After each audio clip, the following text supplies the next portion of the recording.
Team Philippines, the moment they show someone in the side lanes, Team Malaysia might send either Alia or Farisha to zone someone away. Afrina and Queenie will just burst it right under your noses. Afrina taking care of her purple first, and then might fully engage on this Lord. The dance initiated by Team Malaysia. Diagon taking care of that Little Wanderer.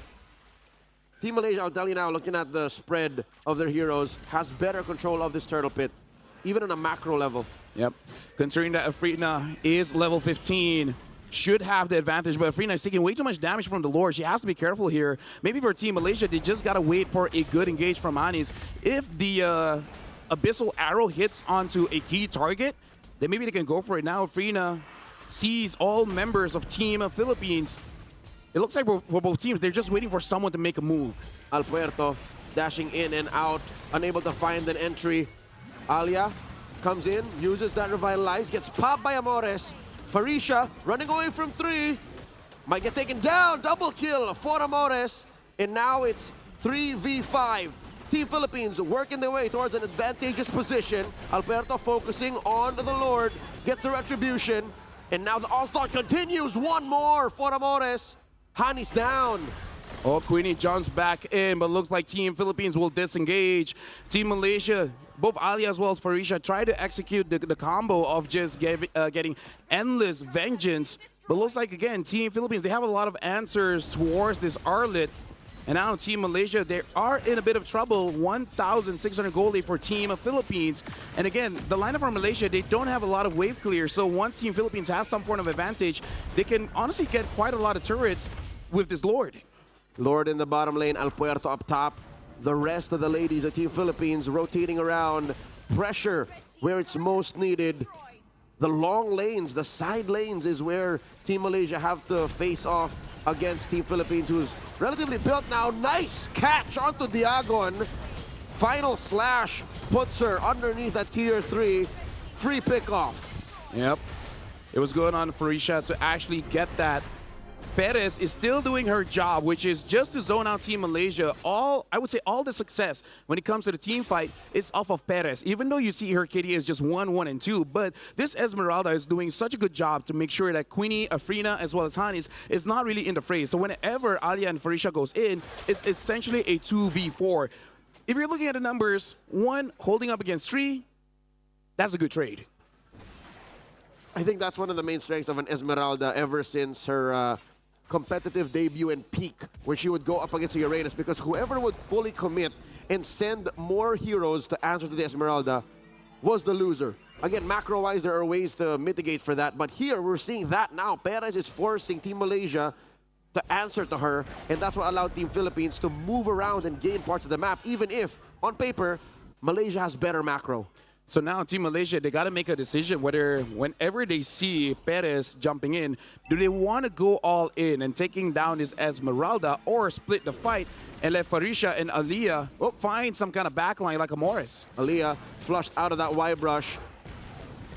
Traction pulse thrown out. AOG used defensively. In comes Farisha, dashing on between the softies, and Farisha gets bit down by Team Philippines. That's a free pickoff. Perez still looking for someone to dance with. Looking for the jump. Falling Star Moon on the 3. Alia, Hanis, Afrina sent back.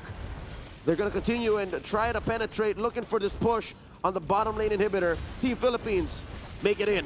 Yeah, 1 hit and actually quite a lot of damage onto Amores. But yeah, so right now for Team Philippines, they're the one rage baiting. They're like raw, trying to make it so that Farisha dives in, try to go for that kill. And you can see why, because it's a very fast engage, quite a lot of damage, but she herself can't take too much damage, especially when Amores does have that Sky Piercer, might be able to get a kill. At this point, probably about 30 stacks or maybe 20. So Team Malaysia, as much as it's Farisha's job, just to dive in, do a lot of damage, is not going to help the team out if it's forever a 4v5.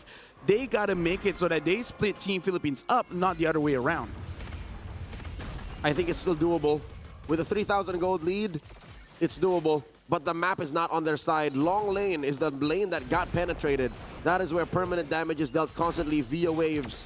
Mount Shocker, I think that's go time. Vengeance onto Diagon. AOG, they fight Queenie in the back line. Aaliyah with the revitalize. Farisha doing her best. Final slash already used up. Alberto with a double kill. Amores gets another. Aaliyah off the map. It's just Hanis and Afrina left. Yeah, Frina so far at this point, she might be full build, but unable to really dish out a damage. Now with a Malefic Roar, I wonder if this is going to be enough to defend against Team Philippines here.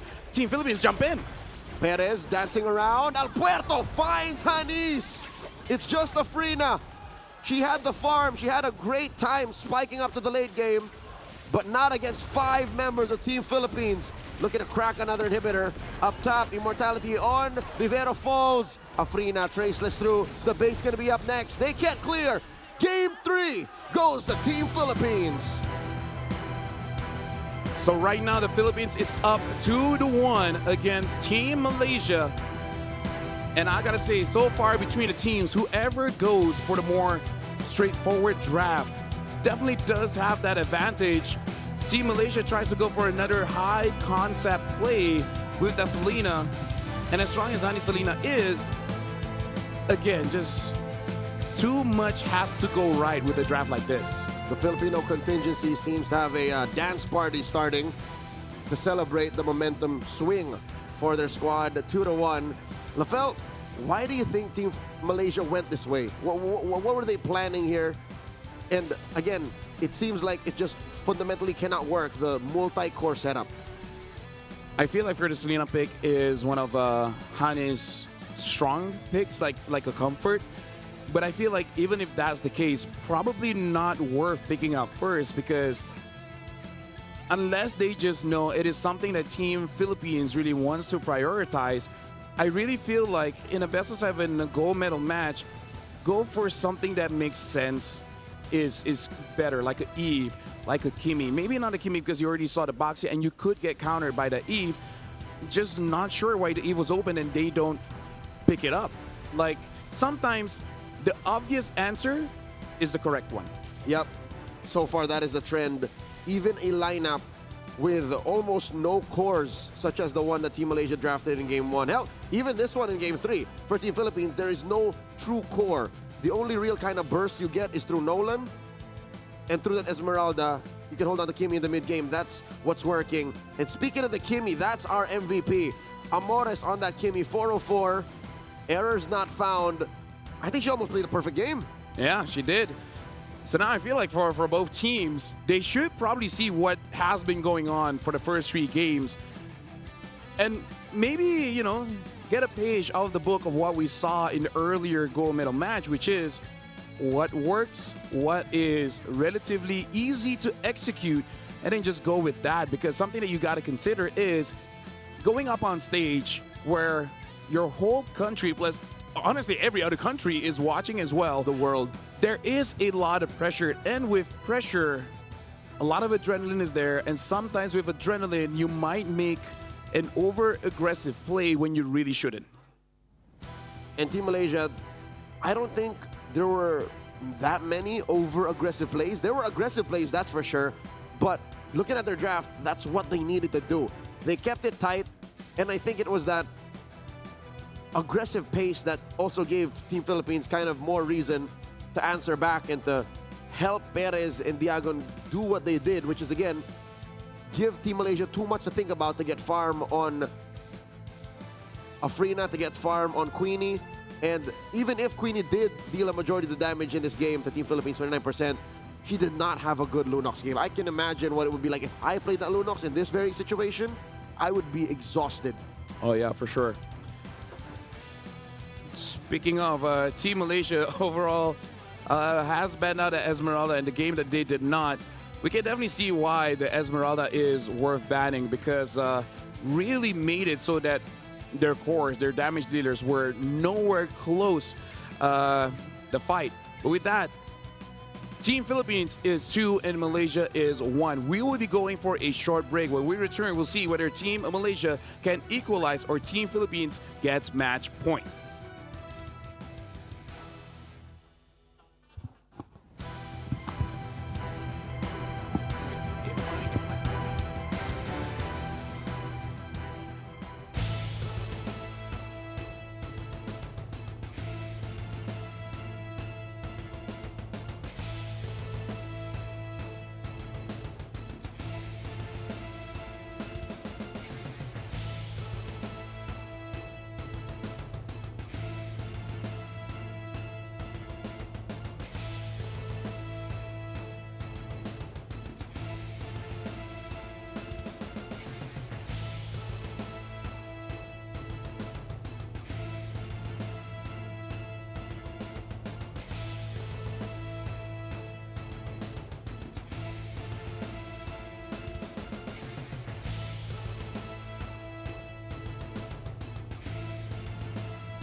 Welcome, ladies and gentlemen. This is going to be the fourth game in the gold medal match between Malaysia going up against Team Philippines. Right now, Team Philippines are on the advantage with 2 points to Malaysia's 1. And I hate to say it, but this late into the tournament, again, better late than never. See now why Kimmy is possibly the most in-demand hero that really doesn't get banned out. Yeah. She's the most, I guess in terms of, you know, nomenclature, she's the lesser evil. She's the hero that people should ban, but just don't, because there are other heroes that need to be banned, and it's the one that just kind of slips under the cracks. You know what makes the Kimmy so good? She allows double fighter. Because before this, with the Yusin Shin, you're allowed double fighters, but now with the Kimmy, you can do that too, and doesn't matter what your jungler is, because what a double fighter needs is one consistent damage. Before this, it was the Yusin Shin, but now Kimmy, she can do that too. Correct. Even with the Lunox in mid, you can't do double fighter. Yeah. It's not a sound. You kind of still need an assassin, Lunox, and then you can go double fighter. Yep.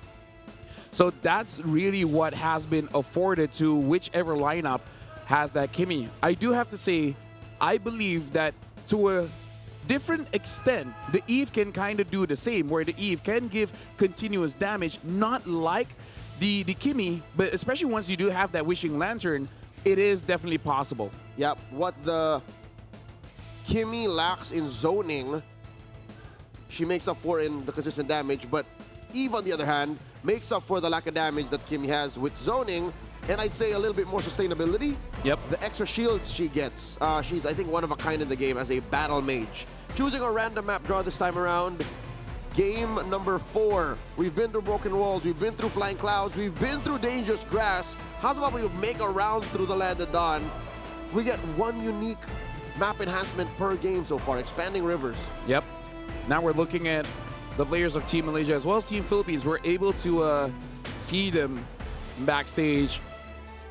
All 10 athletes are really locked in for this one, because this is starting to become quite the series. But again, I feel like as casters, we just want to see a very simple opening. Team Malaysia will be the first to ban, and they ban out the Eve. How does Team Philippines respond? Guessing they will just keep batting out the Lancelot, the Hayabusa, as well as the Joy. Basically making it perma-ban that Afrina will not be using an assassin unless she wants to go for that Yusin Shin again.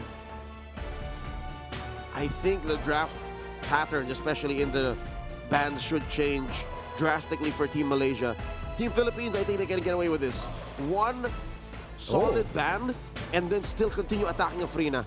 But this is already switching things up just a little bit. Wonder if Team Philippines will let go of one, because they're batting out the Jushin. Yes, but also consider this is the same ban they did in game number 3. Zushin plus Joy plus Hayabusa. So they're kind of on the same track, despite switching sides. And it looks like the contest coming in from both teams will also be that CC, because both Queenie as well as Fetters Dagon actually had a pretty good game with that CC. Esmeralda looks like gonna have one game only. Well, one game so far, but I will accept if she keeps on getting banned out. You know what? I think it's fair. Esmeralda is kind of just a little bit too good right now. She's great in a meta game wherein not just fighters are big, but also the fact that heroes just really like fighting for a long time. Yeah. The sustainability on an Esmeralda and the amount of damage she throws back out at you is just too good to pass up on. Hilda is going to be the last ban for Team Malaysia. So this just, as per logic, has to either... Whoa, okay. Still a blonde jungler. It's Lancelot.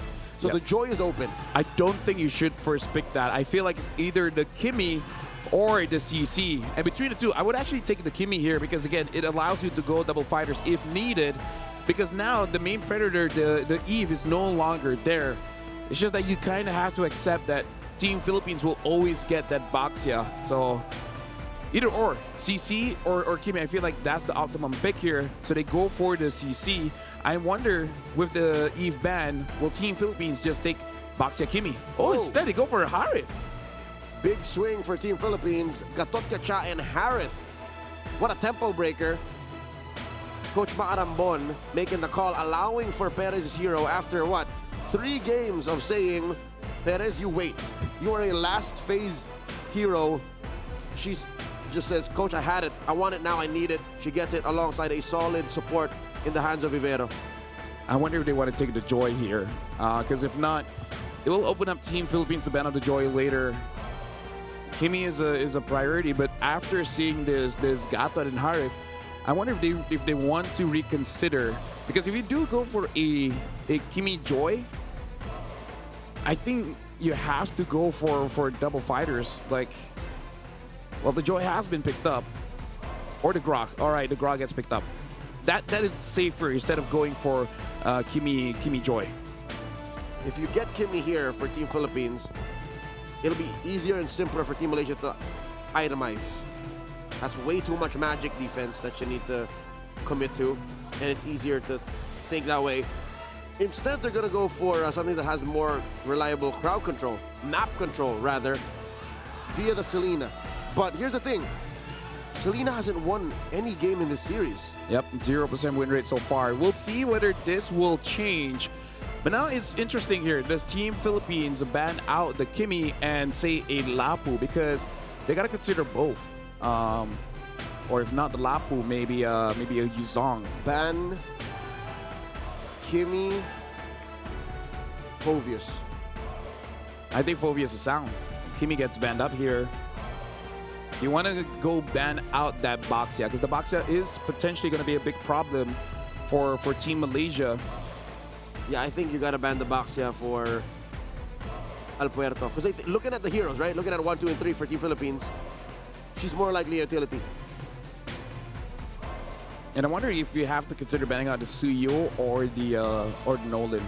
I feel like with a lineup like this, a Suyo would be sound because a Suyo has that initial crowd control when he dashes in. You're very strong level 2. Yeah, makes it easier for the Gatot to follow up. Looks like Team Malaysia, they themselves want to ban out this Phoveus. Very interesting. I mean, the Phoveus hurts for them too. Yeah, but also makes me consider they have the CC. The CC should be able to take out this Phoveus. I wonder if they want to try the Arlet again. Exactly, that's what I was gonna say. Arlet side lane, Arlet EXP lane, CC gold lane. That's why the Phoveus was warranted. That gives Team Philippines a free ban. But the thing is, they do not have a lot of crowd control here. Like, they have to pair up something in mid that can set up for this Phoveus. The Phoveus is self-sufficient, but you definitely won't complain when you have extra help. What would be a good mid laner to pair against the Arlet if ever let true? Lunox does get banned here. I think for Team Malaysia, they got to consider that Uranus. Throw in the EXP. Yep. And then you still need a mid laner. Because now Farsa's still open. Yeah, now with the Lunox out, if the Uranus is there, you really just actually no. Honestly, the Joy and the CC can shred, but based on the Diago's performance, something to consider. They banned out the Arlet.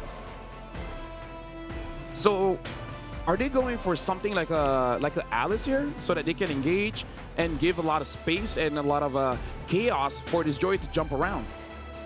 I think that's a decision they'll make once we see what Team Philippines' red 4 pick is. It's the Lapu Lapu, so they're not really saying anything just yet. They know that it's a Lapu Lapu in the XP. I will go Yuzong. And we'll see if that is indeed, because you're convinced that the CC is gold. Honestly, yeah. Unless you want to go for a Granger. And we still don't have a Hanis hero. Granger Farsa, I think, is okay. You do have to deal with the Lapu as well as the Gatot. But if your early game is good enough, you might be able to bait out all these engages and just fly away. So it's either Farsa Granger or you go for a Yuzong Farsa. Is there any other picks here in mid? I hate to say it, but mid is once again one of the tightest lanes. This has been the trend for about a year now. Yep. Where there's literally just a handful of heroes in mid. They made their choice. It's Lilia coming through alongside that Alice. It is going to be a first for us to see the Lilia, but it has been used by Team Malaysia before. And indeed, the Uranus does get picked up here. So, Uranus jungle? Huh. Talk about high concept coming in. Uranus jungle, not Boxia. Oh yeah, the box was still open. Well, we'll see how things goes, because it does look like for the MLBB female division has been the case since the group stage here, Leo.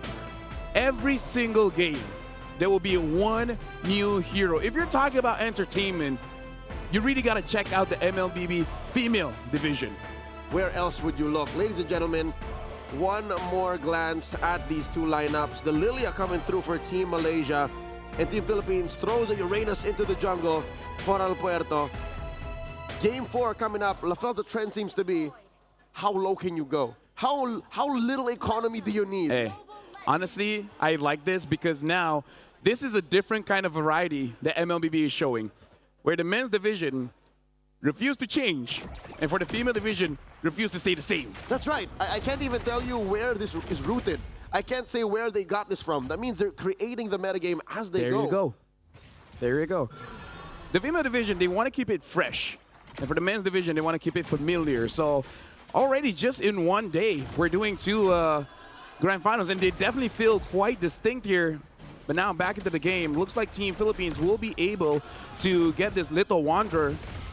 Team Malaysia does still do quite a lot of damage with Anis on this Lilia, and I think it's fine because Lilia's biggest, I would say, predator is Farsa and Eve, long range. So as long as the range advantage is really not 100% for Team Philippines in the early game, she's okay. Later on, we'll see. Mid lane, holding it down. Vivero not pressing that revitalize just yet. Farisha forced out of the lane by Amores and Diagon. So a slight win for Team Philippines up in the EXP lane. How about the gold lane? We haven't really seen a Harriet versus CC in quite a while. Harriet keeps getting banned out. Oh yeah, for sure. But it does seem like Queenie does have some form of momentum dealing with Perez, and the Harriet really needs level 4 to duel against anyone. At level 1 and 2, quite good pokes, but never really something that you can all in on. So once you get that level 4, and then it becomes more of a, can you dodge out the Harriet Zaman Force? And if not, he might kill you. It's all about timing out that huge sword on the floor. Team Malaysia and Team Philippines both posting up for this turtle take, spawning in the upper quarter. First of the scene is Team Philippines, pulling it out slightly to their advantage, to their side, Vivero.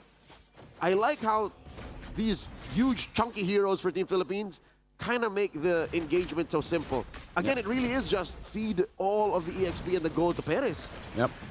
Farisha now level 4. Team Malaysia, they want to jump in. Afrina tries to get the turtle. Farisha gets the first kill, gets first blood. Afrina secures the turtle, and now the damage coming in from Team Malaysia is quite high. Able to clean up three members of Team Philippines have been taken down. And now Morris has to get away. Good engage coming in from Farisha and follow up from Afrina. I don't even blame Team Philippines. This is the equivalent of you play with fire, you get burned. You play heroes that have very little or well-telegraphed movement. You almost make it impossible to dodge a Throne of Ruin. And here's the thing, Farisha didn't even flicker to do that. She literally just gleamed in, and that allowed her Throne of Ruin to hit all of Team Philippines and say, yes, they are chunky, but they're relatively immobile when it comes down to it. Yeah, also quite a lot of AoE coming in from Team Malaysia, even from the roamer, able to do a lot. I'm pretty sure there was a tech charge there. Didn't really notice when it was popped, but I'm guessing that's also a big game changer that Aaliyah brought out with this Grok. With that exchange, Malaysia does have quite a lead, 1,300, mostly because basically Anis, Alia, Afrina, as well as Farisha, in the first 3 minutes of the game, they have 100% kill participation, so a lot of gold shared between the 4. And guess where that gold was taken? On the other side of the map, where Perez is not. Perez going 2v1. Perez holding on to her Purify, dropping that Zaman Force, pushing Afrina and Queenie back. Yeah, this is why Harv is also one of the premier gold laners, because even if pressure kind of feels like a EXP where you can fight back, Farisha and Diagon fighting for this crab, and it looks like Diagon is able to secure the crab for herself. The turtle will spawn very soon. Team Philippines, they have a draft that can deal with the turtle very well. They just got to be careful. If they're caught by the Throne of Ruin again, Afrina dealing free damage, you might see what happened in the first exchange of the turtle. River expanding, the currents pulling players faster and closer towards that pit. Same spot, upper quarter. El Puerto, Diagon, and Vivero have to watch out for that Throne of Ruin once again. Yep. Aliyah's trying to zone everyone out. Ani is making sure that she uses her glooms, I would say sparingly, but as long as she keeps on hitting him, she should be able to spam this out. The damage coming in from this Lilia at the early game is actually quite well. Amores, everything is on Aaliyah, having to use the tech charge. And look at this, the Throne of Ruin hits onto Tree. AOG follows up, but Frina secures a kill onto Alpuerto. Vivero tries to get away. Aaliyah is playing around with Diagon. Diagon is all alone from Team Philippines. Aaliyah still survives. Diagon tries to get away. Queenie is here, able to tie up Perez and Amores. And right now, Team Malaysia securing all the kills on the map, forcing Amores and Perez back. Plus, an inevitable turtle take. 100% so far for Team Malaysia. It happened again, Lafell. It happened again. Yes, they did better to sidestep the Throne of Ruin, but the check charge was lethal. And this all-in plan for Perez, I don't know how much and how long they can hold out for this. Literally, Perez was there. It's just she couldn't deal enough damage yet. All right, now full engage onto Queenie. Queenie having to use the Vengeance. Perez as well as Vivero. Queenie able to heal out with the War Axe. Aaliyah is here. Tech charges onto Vivero, but able to escape with the AOG. Both Team Malaysia and Team Philippines able to escape that engage. Good read by Vivero. Defensively using that AOG.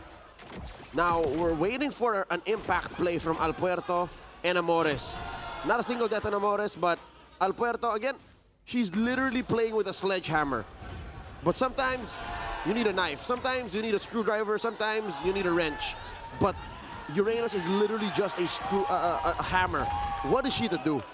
Well, Diagon now does have that War Axe. So this time, if she does involve herself in a big team fight, once she gets onto multiple targets, which is quite easy considering that Malaysia is basically all melee, even the Lilia is a mid-range mage, should have a lot of value here. Looking at the items, we got to look at Perez. Perez is going for the Feather of Heaven next, but does need that Holy Crystal to truly become online. Amores, look at the first item is going to be that Glowing Wand. Without a Challenge Talisman, not a lot of spams when it comes to the traps as well as the arrows coming out from this Alina. The map is shrinking. Final turtle spawning in the lower quarter. Team Malaysia up by a gargantuan 4,500 gold. I can imagine where a good chunk of it is. It's on Afrina, and I'm pretty sure a respectable amount on Farisha. So that means magic defense is the name of the game for Team Philippines. And all the while, I don't want to hold out hope for Perez just yet. I'm thinking, what, 12 minutes minimum for her to be something that Team Malaysia needs to respect. Well, Turtle is started up here. Aaliyah as well as Farisha trying to zone everyone away. Vivero is there on the side. Same as Alpuerto. Aaliyah making sure that neither of them gets close enough. It looks like they want to go all in onto Alpuerto, taking quite a lot of damage. Tries to get away, but Queenie secures the kill. Good current call by Queenie, stopping Vivero as well as Alpuerto, and then eventually getting that kill. Right now, Alpuerto 0-3-0 with this Uranus jungle. A little too much to expect that this Uranus could do anything other than just distracting a backline. But even getting to the backline seems to be a challenge for Alpuerto right now. And it begs to be questioned again. About 10 minutes earlier, I said, why not the Baxia? What do they get in the Uranus that the Baxia doesn't give? Zaman Force coming through. Perez looking to help him. Farisha with that Throne of Ruin, undoing the zoning. Alia very low, but Team Philippines can't get the damage in. Afrina finds Vivero, another free kill. Yeah, it was impressive. 5-man Throne of Ruin from Farisha. Even though there was no real follow-up there, Team Malaysia, they're moving forward. They want to be able to get this turret, and Team Philippines fighting back. Zaman Force there. Hanis is able to get the turret. Team Philippines unable to get anything on the map so far. Lafell, I found the answer. Go ahead. The one thing that the Uranus does better than the Baxia is die slower. Sometimes it's what you need. Is it though? I mean, what do you get by not dying as fast compared to the Baxia that can also hold the line, also find a quick stun, and slow down your opponent's healing? Okay. Objectively, I think it's the better hero. I could be wrong. I mean, you know, maybe, considering that the Baxia is more jungleable than the Uranus. Both kind of feeling like a one-trick pony, but with that passive from the Baxia, that pony has just one or two more extra tricks. Honestly, the passive making it so that these attack speed heroes doesn't hurt him that much. Okay, multiple different layers that the Baxia is pretty good at. You want a question to Uranus? If Team Philippines loses again, I'm gonna have questions for this Alina. Take it up to the manager. That's how this establishment works. Lord started up by Team Malaysia. Lord taking a few chunks of health. Perez drops that Zaman Force. They're trying to take down Aliyah, but she answers back with a massive tech charge. Diagon goes down. Afrina looking to close up and take down any stragglers. Down goes Perez. Down goes Amores. These ladies, they really love MLBB. Hey, let me just say, Alia so far is the only one from Team Malaysia that's been taken down. It's a good thing that she's a roamer, so she can justify it. But Farisha on this Alice, a lot of good Throne of Ruins really setting up for Team Malaysia, especially Anis as well as Afrina, just to deal that damage. Even though Anis does not secure the kill, I'm pretty sure she still did quite a lot of damage. It's really just on Queenie, Farisha and Afrina just to get those kills. Team Malaysia, they're up by about almost 9,000 gold and grabbing all the turrets. Now only the inhibitor stand. Approaching 10. Lafel, I cannot see a world where Team Philippines comes back.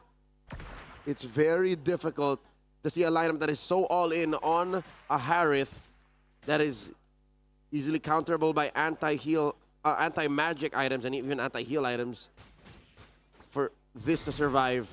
Team Philippines may have outdrafted themselves. No, I do agree. This is just a theme of what's been going on the entire gold medal match here. Team Malaysia now with the Lord up top. Team Philippines with this Holy Shield able to protect this one because that's quite a lot of damage onto the Lord. So just a bit of hold on. Afrina able to get a Morris off screen. So that's already one kill for Team Malaysia. Now the siege from Anis, this Lilia, at this point is going to be trouble because there's not a lot of range from Team Philippines to deal with this Lilia. Alpuerto taking damage across the threshold of their base. Zaman Force by Perez. AOG coming through. Even Perez can't stand underneath her own teammates revitalized. Diagon shuts down Queenie. They're taking care of the waves. Team Philippines able to save that top lane inhibitor. Even though that was a good engage from Team Malaysia, especially coming in from Farisha. But yeah, I think they just overstepped because, again, this is just 11, 12 minutes of the game. The turrets are still up. And Team Philippines, if you're allowed to give them more time, they're going to build up more damage. So Team Malaysia cannot afford to make those kind of mistakes anymore. Look at this. Vivero jumps in with the Unbreakable, tries to find someone from Team Malaysia. But they really got to be careful if they want to go for an engage because one of the persons that they really have to look out for is this Afrina because the damage coming in from the Joy, now having that Holy Crystal and the Divine Glaive, it really doesn't matter who the Joy finds, probably going to get taken down. Looking at the lineup of Team Philippines, I think Alpuerto is the only one who can realistically tank a barrage from Afrina. Everyone else, even Diagon, I'm telling you now, even Diagon folds within seconds. She has to get the spell vamp of a lifetime to be able to survive that. And Afrina seems to be unstoppable now. Aliyah put down to about a third of her health, catches an arrow, treats it like it's nothing. How do they stop Afrina? There's no one who can hold her down. It's only Vivero. Vivero has to time that, but make sure that doesn't use it during the time when the Joy is CC immune during the electrifying beat. So if Perez has that Holy Crystal and you're able to hold down the Joy, just maybe 1.5 seconds. That should be enough time for Perez to deal damage to Afrina. But then becomes the problem if the damage is shared. If the basic attack goes onto Queenie, and then Farisha, and then Aliyah, Afrina will have more than enough time to get out of the way. Lord started up by Afrina. Aliyah going to hunting. Alpuerto looking to get stacks. A mobile and tanky ward is what Alpuerto is currently. Diagon might be a little too deep. Bravest fighter on throughout these members. Tail end used the stun. I think Diagon accepted the balance. She might need to be a patsy. Oh! Massive Throne of Ruin here by Farisha. But Team Philippines able to back out. AOG keeps him down. Perez looking to swing back and forth. Not enough damage just yet. Vivero might fall. Farisha gets served up a kill. Oh, Afrina. And in comes Afrina. She freezes up and she gets shut down. Kill for Perez. And they're not done. Team Philippines looking to push out Team Malaysia out of their base. Another Zaman Force dropped in. Farisha catches a good amount of it. Perez dancing on through. Gleam out Team Malaysia. still confident they might be able to take this orange. Let me just say, as a roamer, I understand whenever I get a good engage, it really compels your team into follow up. So whenever you do engage, you got to be careful. Farisha having to use the tornado ruin just to survive, goes in, gets off the tree, gets Perez. Farisha is having an MVP performance. Diagon tries to get a kill, tries to stun them up, but gonna get taken down by Anis. Gonna be the first kill for this Lydia. And now Team Malaysia alongside with the Lord gonna crash in. And Team Malaysia with almost 9,000 gold. And look at that bottom wave as well. Team Malaysia might get all inhibitors here. Perez still about 15 seconds out. AOG, Vivera holding on for hope. Tech charge, stuns him up. The minions still crashing into the base. Amores flickers out very low. Team Malaysia equalizes. 2-2 after game 4. Ladies and gentlemen, this best of 7 might go all the way. After that equalization, 2-2, 2 more wins for both teams will get them the gold medal. So the next match will be match point for either teams. And you know what, questions will be held later on during this, when we look at the items. Right, we got to look at the highlights here, and the easier to execute draft here really makes it so that good MLBB is shown. Speaking of, Farisha on this Alice, nigh unstoppable. If not Afrina, maybe Farisha is the MVP. Oh, I thought we were going to find out. Well, you were asking the question and they were very keen to answer. Yeah, Afrina having a good game, but at this point, I feel like Team Philippines might go back to square one and just ban out that Joy. Because maybe they're thinking, okay, high-end lens are dangerous, but the Joy can't be that bad. All right, looks like it is that bad. So something that they have to address. Maybe instead of banning out the Jushin, ban out the Joy again. Might open up a bit for Team Malaysia, but looking at how Afrina plays with an assassin, this makes all the more sense. Why Team Philippines keeps banning the Joy? Exactly. So for Team Malaysia, keeping it simple does look pretty good. CC seems to be winning all the bouts so far here in the gold medal match, and Selena keeps losing. Well, you know, someone has to, and it's just funny that no matter which team that Selena has, does get that loss. I gotta say, not looking good for Selena players. But if you watch the game, you'll understand why the Selena was losing. It's not her fault. It's the lineup built around it, and this throws back to maybe a couple days ago, unless that was just yesterday, where Team Philippines actually drafted the lineup that had a Uranus, a Farsa, a CC, a Khalid, and a Hanzo. Yeah. I remember that game. So I remember, I think someone, I got the lowdown, it might have worked in scrims. So maybe this whole Uranus jungle funnel all into the Harith might be a scrim thing, but obviously it's just too fragile of a lineup. I'm glad that no matter where you are in the world, that's something that you can always expect to hear. You know, in scrims it does well, so we're gonna bring it. Which again, it makes sense because what other data do you really have? But here it is, the MVP. It is gonna be Farisha, 6-0-10, 94% kill participation, and again, nigh unkillable. And like what, 2, 3, maybe even 4, 5 women Throne of Ruins. Oh yeah, she's so good at placing that. The first couple ones didn't even need a flicker. But again, that's what you expect when you're playing with a lineup that has almost 0 range. Who want to fight in the paint. Ladies and gentlemen, quick look at the stats. 15 minutes is all it took for Team Malaysia to take this win. What is the plan for Perez? Again, it's just the usual Harith build. At some point, it felt like it was going to work, but it's just too much to expect, you know, an all-in plan for a single hero. After seeing how this gold medal match has been moving through, it makes all the more sense where certain things might just have to stick to its place, right?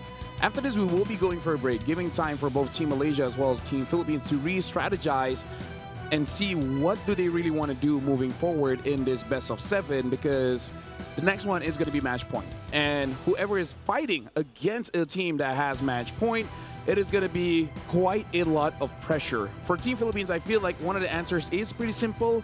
It is just to bat out that Joy, let do not let Lance Haya Joy through, because if you do, there's always a chance a Freena can pop off. And for both teams, maybe the other win condition is don't pick Selena. I mean, again, I'm sure there is a draft for it, but do you want to risk it? Do you really want to risk it at this point? Just to add layers, I think it's more don't pick Selena. It's don't rely on the Selena to make up for what else is lacking in your draft. Don't think she's an all-in-one Band-Aid solution. I just feel like she's just way too difficult. Something like an Eve always makes sense. But now we are going for a break to give time for the players to readjust. But when we return, it is going to be the match that will decide who gets match point.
Welcome back, ladies and gentlemen. This is going to be the match that really sets it up for the next one, because whoever wins this one will get match point, meaning that they are just one win away on getting that gold medal. My name is Rafael, alongside me is Leo, and this is really starting to shape up into a best of 7, because so far we've already gone through 4 games and we still don't know who has the clear advantage here. Truth be told, I'd like to point out that in Game 4, more than any other time in this broadcast, in this match, it was clear what went wrong. Yeah? Yep. The Baxia or? The lack of Baxia and the all-in plan to just have the Harith be the singular carry. Yeah. Other times it happened in the draft, in the game, the draft seemed like it was that way, but in practice it wasn't. Remember? Baxia, Kimi, CC, Esmeralda, Nolan. There were multiple carries. For Team Malaysia in game number 1, CC, Frederick, Gatot Kacha, Kimi, Arlot. There were multiple carries. But for game number 4, it was so clear that I think Team Philippines was lacking reliable damage sources. It was all in on the Harith with no other backup plan hero to catch the load. Yeah, no backup plan. So maybe if there were, again, I think the box alone would have made a difference, a huge difference. So Team Malaysia, they could take that as a sign and say, Team Philippines, if they don't catch that sign, if they don't know that that's what might have been missing, then they could go to match point. I do have to say, so far, I think in the 6 days that we're here, at least 6 days casting, we've not seen a Uranus jungle win. If we did, I don't like it so much I blocked it from my memory. So it's either or. It's not even about preference. Yeah, I'm pretty sure Uranus jungle has not won so far. I think 1 or 2 games you can cheese it out, but definitely not all. And now Team Philippines will be on the first pick here. Team Malaysia on the second. And looks like Team Philippines will go back to what works, Banadahaya, as well as the Joy.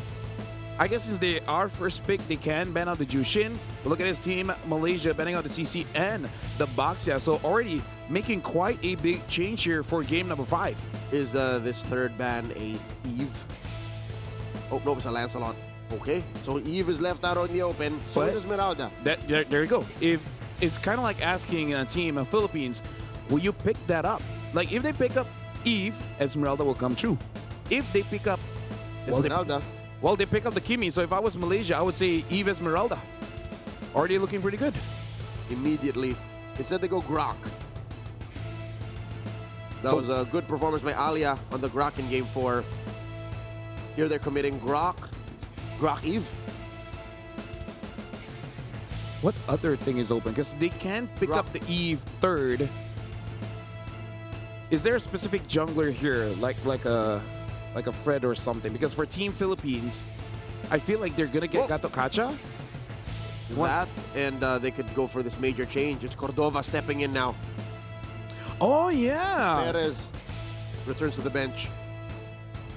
So now the Laput does get picked up. If I was Team Philippines, I would pick up a Gatot and Yuzong here, and already having a pretty good start. And Team Malaysia will pick up the Eve, and then ban out the Esmeralda if feels necessary. We forgot about the Hilda. The Hilda has been banned the entire series. They draft the sisters. So now the Hilda and the Esmeralda gets picked up from the House of Da. I get it. I think Hill is more. Took me a minute. Hill is elder. Is the elder sister. Hill you know how old Esmeralda is in lore? 800 years old. 21. Okay, I was off by a few years. Pretty close. Yeah. Team Malaysia, what is going to be the final pick here? Because seeing the Hilda, maybe not go for anything soft like a Yisin Shin here. I wonder if they want to go back to the Fredrin, and they do. So the Fredrin does get picked up. Solid front line for Team Malaysia. A lot of them, though, have this weird relationship with the Kimi. They don't like the Kimi unless they're going to dive the Kimi. Team Philippines, they need to ban out something like a Parsa because, like the Lilia, Kimi doesn't like to fight with someone that has a lot of range. So basically, like, the best experience of a tank jungler is you have a mid laner that kills their mid laners first. Not saying Selena, but you know, something with like a Farsa, like a Eve that can deal with this Kimi. Even though the Esmeralda is there, might be a good option. Team Malaysia banning out the Hanzo here, which, like you said, has been used on broadcast before. Did not win, but was used. Deep cut by Team Malaysia. Coach Sora knows what's up. Has took a peek at Coach Makarambon's playbook. One more ban for Team Malaysia. Could this be another jungler? Could they take away Alpuerto's Nolan? Oh yeah, I think the Nolan is worth banning. Although we do have to say that their lineup so far, at least so far, is quite tanky. And now the Lunox is out as well. I wonder what Queenie will be using, because so far in this best of 7, she used the CC and the Lunox. Haven't used anything else so far. The Granger is open. I wonder if that's what Team Malaysia is hoping for. Good ban on the Yuzong, making sure that at least the threat against the Lapu will not be there. Team Philippines, they're looking at this Lunox and seeing it as both a gold laner and a mid laner. I think Team Philippines wants the Harith for Team Malaysia. They kind of want to corner Queenie and say, pick the Harith. So there should be a Granger ban. Yep. If not the Granger, what is another good mid here? Do they want to respect the Eve? No, they respect the Lilia, making sure that the Lilia gets taken out. Now for Team Malaysia, I think a Granger would be quite a solid pick here. The Hilda can disrupt the Granger. Or the Farsa. It's there anyways. I think it's safe to pick up Granger now, because if you do pick up the Farsa, there is a chance that Team Philippines can take it away, plus a tanky jungler like, say, an Akai. Yeah, actually, there is room for a Yu Zhong, so yeah, the Farsa shouldn't show up yet. Yeah, because the Kimi Granger is just a little bit too strong, in my opinion. So Granger first, steal it away. Yeah, unless they have, like, again, like a full fighter setup here, like pick up an Arlet, so that you have Lapu, Arlet, Fredrin, Grog. It's just a lot of front line. But no, instead they go for the Claude. And we do ask the question, what is a good basic attack marksman right now? Some success on the Claude and carry, but again, in terms of the win rate, not really all that consistent. It's kind of like trading wins, lose, wins, lose, wins, lose. Claudes have been scarce here in the SEA Games. And here we see it before we reach match point in the women's gold medal match. 2 final picks for Team Philippines. We still do not have their jungler. There's a Selena. It looks like Team Philippines looking to repair that win rate on Selena.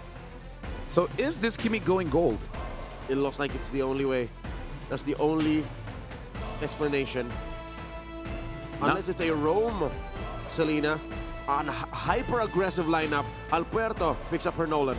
So this is going to be quite dangerous for Team Malaysia. Honestly, with Selena, Nolan, and Hilda, I'm actually okay with that Selena, because this is a very aggressive mid trio that can really start taking away your jungle. And considering that Afrina is going to be using this Fredrin, she's not really going to be clearing the jungle that fast. Farisha, sorry, this is going to be Ani's hero here, the mid. The far side is still up, but I wonder if they really want to go for that. There is a lot of ways for Team Philippines. The Nolan, the Selena. Honestly, everyone from Team Philippines kind of counters a Farsa. Yep. Even with a flicker, you'd still be in trouble. Even not thinking of catching an arrow, you could just get bursted down clean. So maybe not the Farsa. Time is up.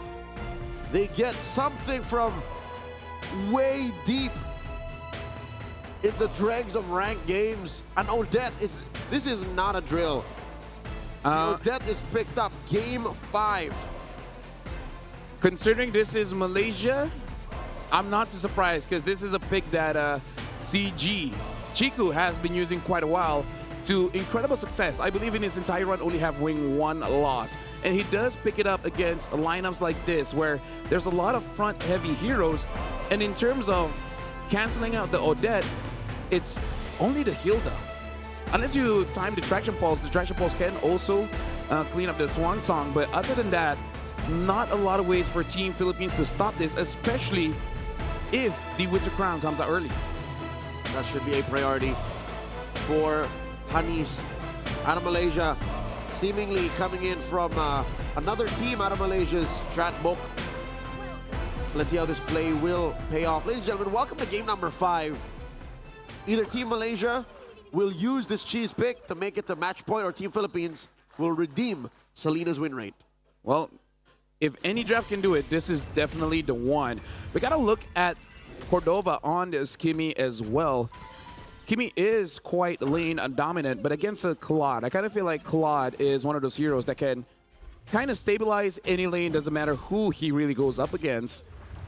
And now look at this. Team Philippines, 2 members are taking the jungle away. Alberto is able to get one. It looks like an engage here onto Aaliyah. Aaliyah taking a bit of damage.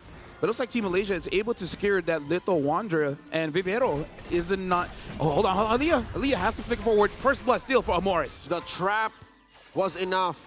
The pressure from Team Philippines builds up to quite an early lead. 500 gold, LaFell, just off of a single first blood, and they're not done. Queenie gets popped. Selena didn't even use the flicker. Amores is on a blood rage.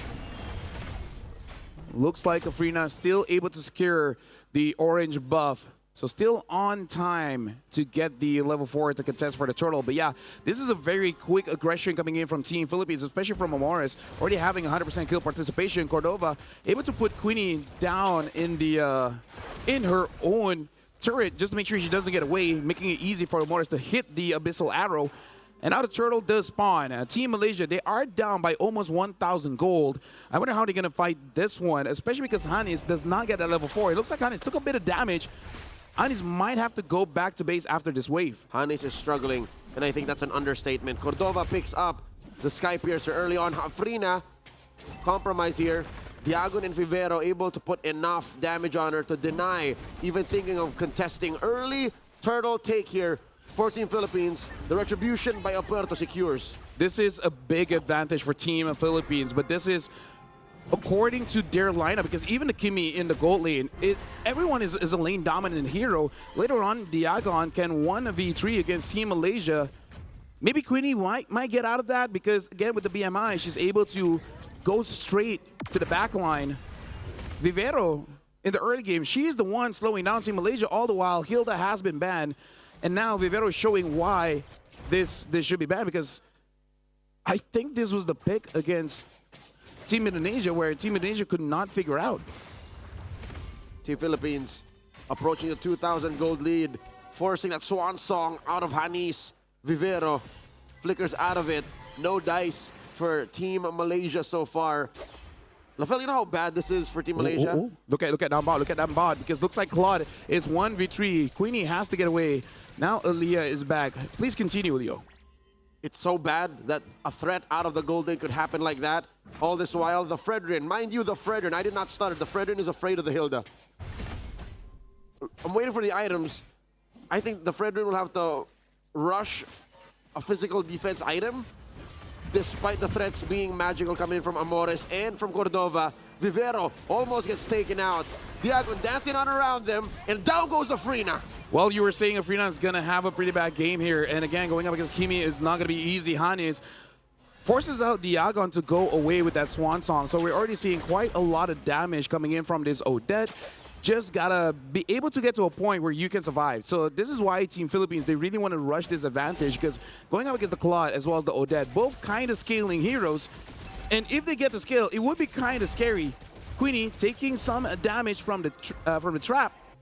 But again, so far, relatively okay. The one suffering is really just Afrina and Alia. Afrina and Alia, 2 chunky heroes that Team Malaysia rely upon to hold the fort as Hanis sings her song to make this Odette work.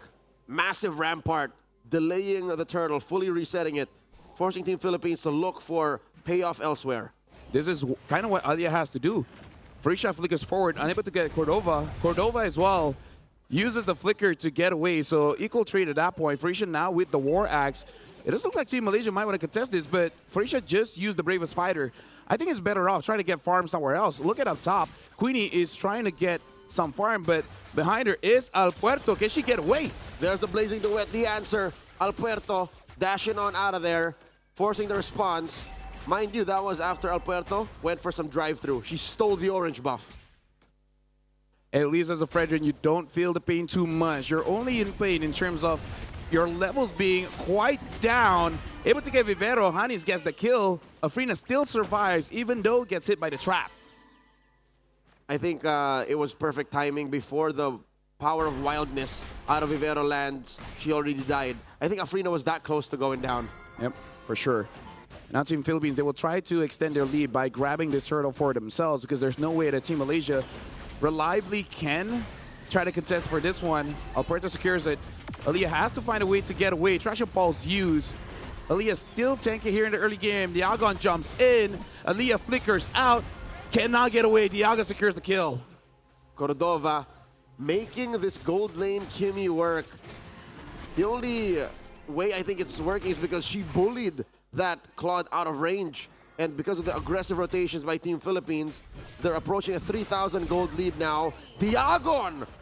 Didn't even see that coming. What an engage. She didn't have the flicker there. She just straight up compromised Farisha. Finally, Cordova gets that push. Swansong used by Hanis up top. A lot of action across the map.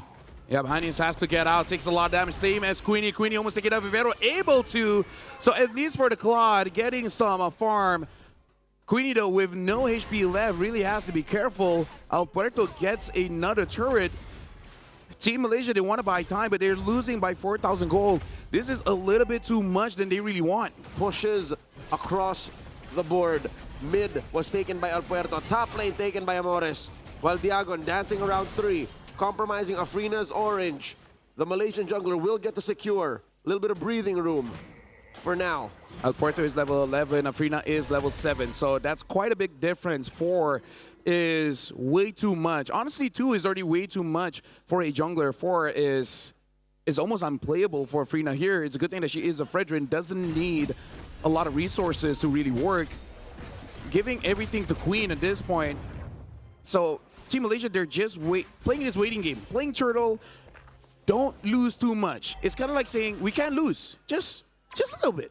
Just a little bit. The long game is what Team Malaysia has to focus on now. A quick look at the items. Corrosion Scythe currently on Queenie.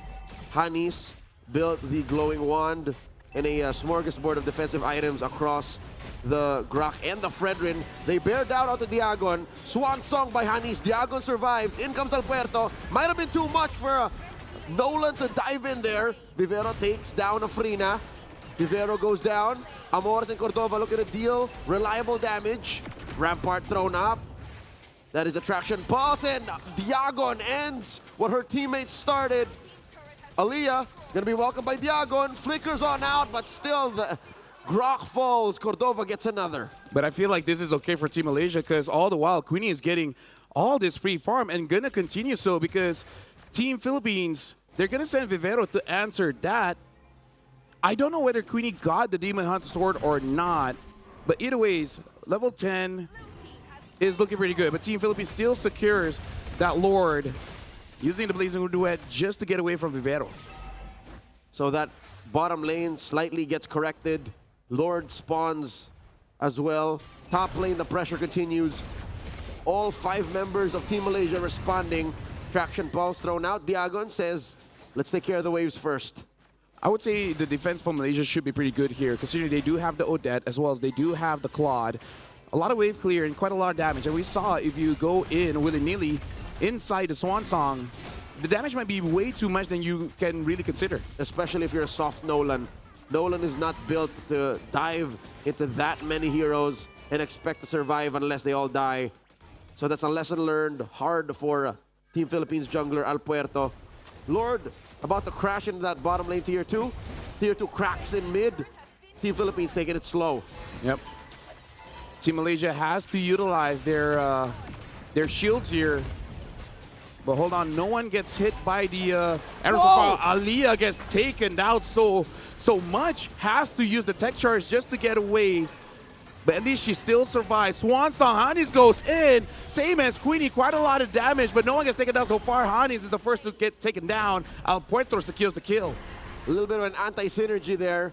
This last pick, Odette, seems to regret getting shields from her Swan Song. Diagon was able to deal a little bit more damage to Hanis because of that. Oh, Farisha gets taken down by El Puerto. Right now, this Nolan is a little bit too much. Level 14, no one from Team Malaysia is supporting yet. Queenie gets taken down by Morris. Team of Philippines might get the first win here with the Selena. And underneath tier 3, the combo from the Grok and the Fredrin take down Vivero. But the ladies of Team Philippines are already inside the base. Down goes Amores. Cordova still firing away. There goes the Swanson, taking down Diagon. But she gets traded out for Hanis falls. It's just Cordova and Alia left on the map.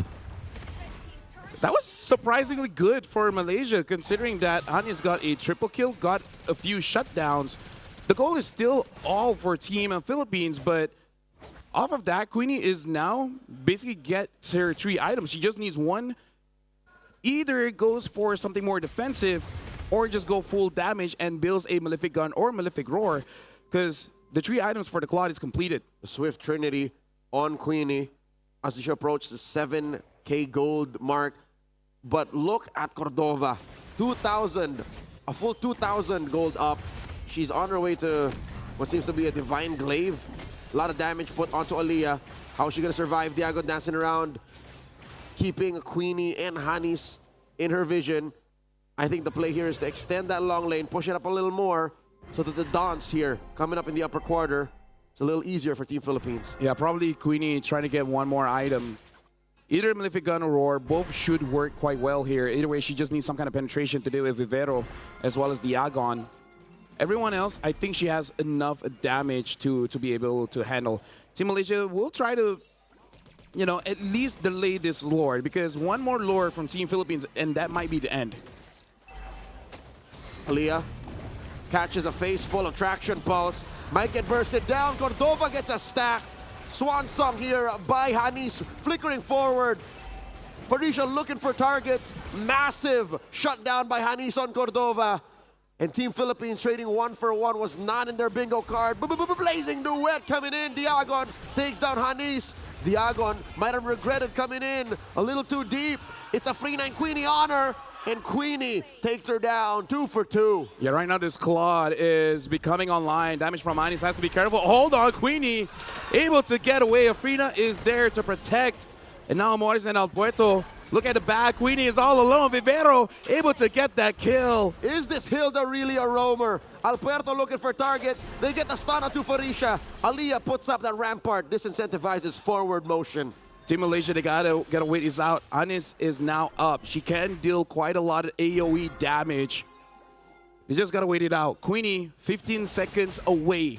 And yes, Vivero on this Hilda, a little bit too much. The damage from Malaysia is there. They just can't tank. Lord at a third of its health. Farisha deep into the pit, gets knocked up. Diagon dancing around. They need to wait for Hanis. Hanis here, ready to go. Has that swan song.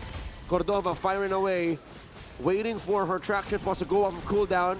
In comes Aliyah, tech charge on the 1. Cordova goes down, Appraiser's Wrath helps, and Afrina secures the Lord. And now Queenie is here. Queenie jumps in. Vivero is all alone. Amores and Diagon want to go back, engaging in onto Team Malaysia. And look at this. The goal lead is non-existent. After that play, everything has equaled out. Team Malaysia, good tech charge from Aliyah, able to get Cordova. And now Malaysia, they're the one that does seem like they're in the lead. The scars of Alberto's initial dive into the lineup of Team Malaysia seems to have held her back. Is it just me, or is she finding it hard to find engagements, finding it hard to burst down Queenie, finding it hard to burst down Hanis? Or is it just Team Malaysia's getting better at hiding their cores now? It could be that, but also Hanis on this Odette. Again, that swan song is no joke. She may be singing, but let me just say, everyone is terrified of this Odette once she gets her items. And right now, with that Wishing Lantern as well, even the front lines will take quite a lot of damage. Queenie goes for the Rose Gold to make sure that she can survive. Diagon falling Star Moon onto Hanis and Afrina. Farisha holding on to her bravest fighter, not fully committing just yet. Aliyah, Rampart up, Alpuerto dashing on out, gets hit by the tail end of that tech charge, but it's Amores who suffers a loss. Alpuerto barely alive. Cordova firing away. Free pick off for Team Malaysia. Yeah, Team Malaysia looks like they want to continue here. Vivero has to flicker out. Aaliyah, even though able to get a good wall there, Queenie she got back her HP. Anis does not have the swan song. But again, this is where Team Malaysia, they have come online. They've got their items. So now it's on Team Philippines to have that perfect execution. Kill Queenie or Hanis first, and then you're going to be looking good. But I got to say, Afrina on this Fredrin is doing quite a good job making sure that she peels away anyone that tries to go for Anis or Queenie. It's weird that I agree with you. It has to be a Queenie. It has to be Hanis because you pick off a single hero, Aaliyah, Afrina, or Farisha, it's like it doesn't matter. Queenie and Hanis are still legit threats that Team Philippines, especially their cores, cannot deal with. And that's all they have, really. They have a smorgasbord, a collection of cores that somehow are able to bully their opponents into submission. That was true for the first 15 minutes of this game. At 16 minutes now, Malaysia says no. We're past that point. They're up by about 3,000 gold, and the Lord in the lower quarter, especially since it is closer to that broken down lane, seems to be all the more contestable. Queenie has to be the one to clear this. Aaliyah has vision of members of Team Philippines, but she does have to be careful. She is far away from her team and takes a lot of damage from Cordova here. She does have the immortality, but still does not give her the room to really take a lot of unnecessary damage. If she does get damaged, she has to make sure that she can get away. Afrina and Farisha posting up. Diagon flushing Afrina out of that fence brush. Aaliyah coming up, charging, huge passive. About to be popped, used on Vivero. Aaliyah cleaning up these traps. This is a dance unlike we've ever seen in a while, involving heroes we didn't expect to see today. Queenie on that Claude has to be careful because once she shows her face, that's go time. Team Philippines will hard engage onto one member of Team Malaysia. Look at this, even El Puerto is waiting to the side. They see Queenie, and now Team Philippines, they're looking for a target. Look at El Puerto.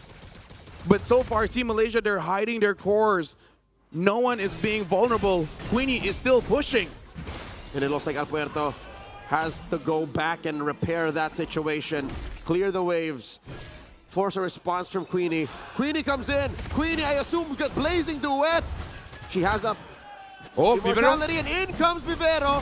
Vivero forcing a response. No BMI on Queenie. They pop her immortality here. There it goes off of cooldown. Vivero does not have an ult just yet, wailing away. Punching, Queenie gets her down. Immortality for immortality. Cordova off the map. What happened there? Yeah, all the while, Hani is still way too much damage on the Cordova. And now look at the Lord. The Lord is very low.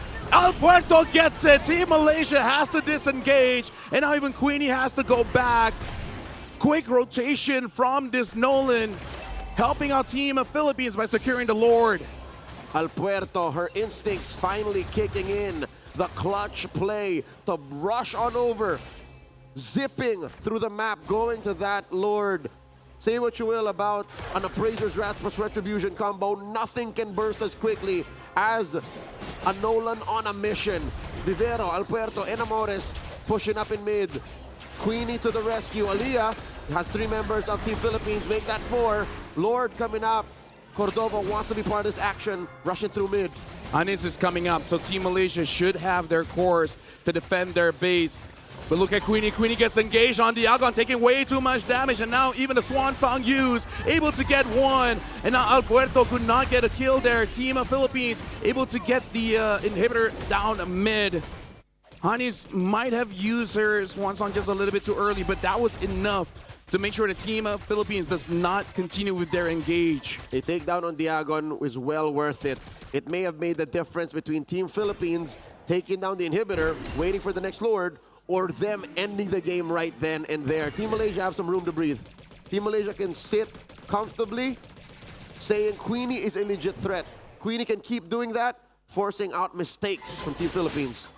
It's kind of weird to say, but the real threat for Team Malaysia is actually Vivero. As much as El Puerto can, you know, kill Queenie very fast, Vivero just doesn't stop. Even if she can't one-shot the Claude, she will just keep on moving forward and forward and forward and forward. The fact that she does have that blade armor eventually the Claude might hit himself a little bit too much and he dies. And I think that's what she's waiting for, to finally build fully the Blade of Heptases. Once she does that, then all the more Queenie has to one-up her own strategies. Queenie has to be more of a hidden core, which is what allowed the Team Malaysia to get this far into this game. Team Philippines, where does the level up come from them? Who's gonna clutch it? I think Amores is hitting the arrows. Amores is planting the traps the way she needs to. I hate to say it, but I'm looking at Alpuerto. I need her to be more proactive. I need her to come in, not just when they're gonna clutch a Lord. Maybe she can also kind of scare Queenie around. Bully that Claude, find her when she's not ready. In comes Vivero, conceal. I think Malaysia knows. Oh, Hanis though, she's way too far forward. She has to be careful. She has the Holy Crystal, she has the damage, but she does not have that HP. Team of Philippines, they're waiting for someone, Queenie or Hanis, to show their face for Alpuerto to go and find. Right now Farisha is there. And Farisha goes in, 1v3, able to survive so far. Afrina jumps in, finds the members of Team Philippines, and now Team Malaysia, they are controlling the Lord Pit. Hanis and Queenie has to be careful because you know everyone is going after you. Afrina does get stunned up. Afrina taking quite a bit of damage. Same as Farisha. Farisha has to get away. Now using the Brave Spider, tries to get onto Cordova. Cordova able to get away. Hanis is all alone. Swan song used for Vivero. Vivero looks like the immortality pop. Diagon is on a mission all the while. Look at the Lord. The Lord is being taken down. Diagon gets Hanis. Team of Philippines might get this Lord for free. And Team Malaysia, again, having to defend. Cordova in the middle of it all falls. That's a score for Malaysia, but now in comes the rest of Team Philippines. They pop Farisha's immortality. Down goes Vivero. Aliyah able to get away. Diagon very low, but Queenie and Afrina cannot commit. They have to take care of the wave. Inhibitor up top gets popped by Amores. Yeah, Queenie right now does not have the Blazing Duet. So this is going to be pretty tough. Afrina has to go back to base. Queenie now getting some damage potion. At 22 minutes, looks like this might be the end. Queenie gets taken down by Alpuerto. Team of Philippines is one crystal away from securing match point. And looks like they are going to do it. Ladies and gentlemen, Team Philippines is one game away. 3-1. After games and games of losing with the Selena, Team Philippines finally repair that win rate. 3 losses, 1 win. I didn't think we were gonna see it in this best of 7, but finally at game 5, Selena wins. And it was a hard-fought battle. I gotta say here, man, that was impressive coming in from both teams. You can definitely see the idea coming in from the draft of Team Malaysia as well as Team Philippines. It really is all about that execution, but the damage is just way too much for the front lines. Afrina, Farisha, as well as Aliyah could not tank it up. Cannot buy enough time for both Queenie and Hanis to really do the job here. So I don't know, that Hilda is just a little bit too much.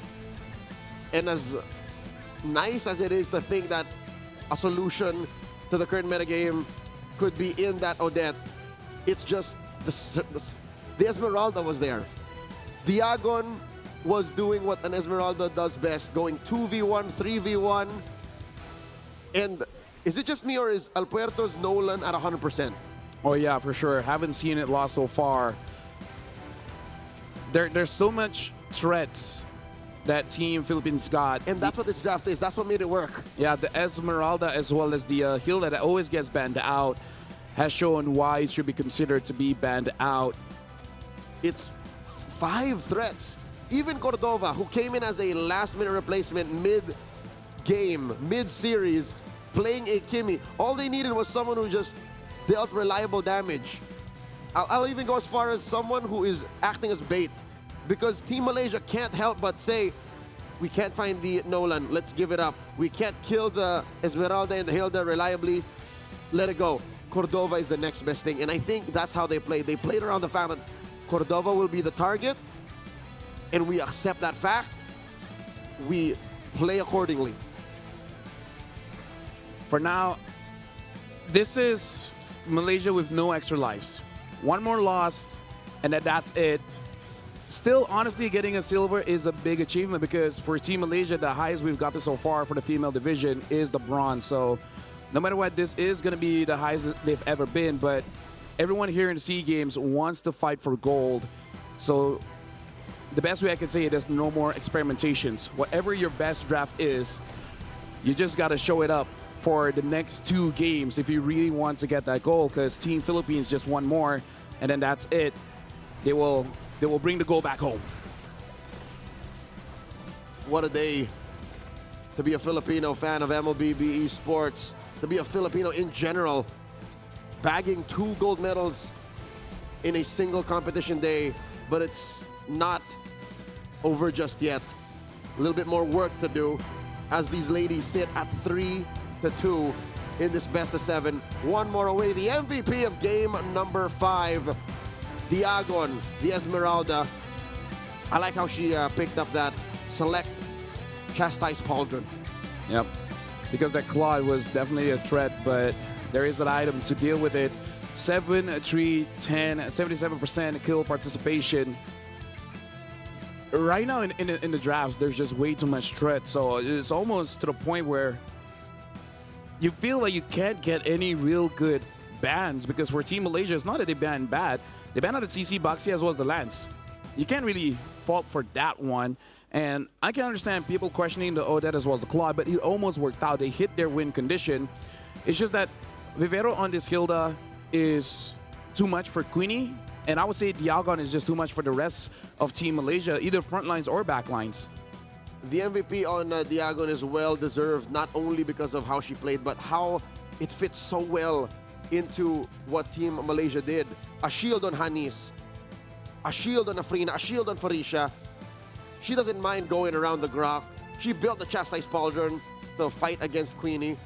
There's literally nothing Team Malaysia could do unless they all go against Diagon, and those are the only deaths she has when they went all in on the Esmeralda, and that's what opened up the map. That's why maybe they were able to, you know, still kind of play around the Selena, which again did its job. I think the fact that this was a Selena made the early game so much more easier. Yep, for sure. Team Philippines had an amazing start, and they continued their onslaught. Only one time Malaysia was able to get back the goal lead around the Lord.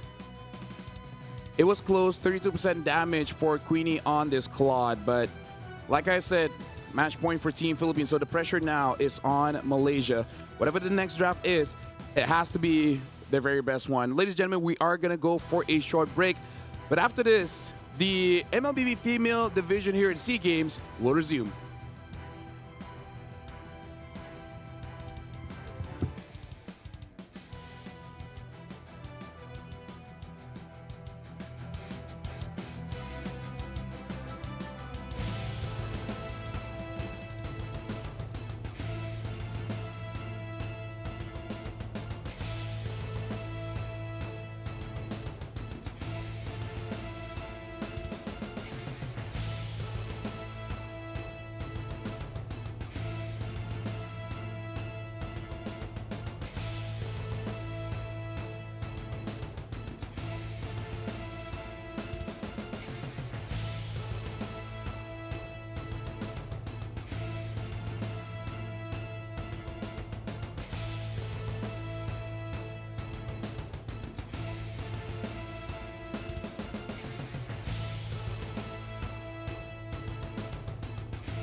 Ladies and gentlemen, we're about to hit, I would say, I don't know, almost an impossible situation for Team Malaysia here, where it could be the final game that they are playing. This is match point for Team Philippines with 3, Malaysia to 2. So every decision for both teams counts. Like this next game will be the difference maker for this gold medal match. You know, Lafel, if Team Philippines can brute force and make Selena work, I think Team Malaysia can take us all the way. If that's what we're talking about, because it's not like their draft was too loco. They took us past 20 minutes. It's not like they were playing bad. Whenever they had a chance and whenever there was a comeback imminent, they almost made it look like they could, right? At some point in game number 5, they even got a gold lead several times, in fact, in the 22-minute bout. So with that said, I think it really just comes down to comfort. Not just for yourself, but comfort in the metagame. Something that you're not forcing too much. And maybe the Claude plus Odette was just 2 picks too much. Maybe it was just one of them, and then they stuck to something a little more meta. Maybe that could have been Team Malaysia's win. Funny enough, I kind of feel like the one that's having the hardest time here is Afrina, because all of her comforts is banned out. And even though she's not bad on the Fredrin, it's just a pick that she can't reliably carry on. She's just supporting other people, and Queenie and Honeys can carry for sure. But it's really something that Team Malaysia does not want. They want Afrina to have an amazing game, and now we are in the draft.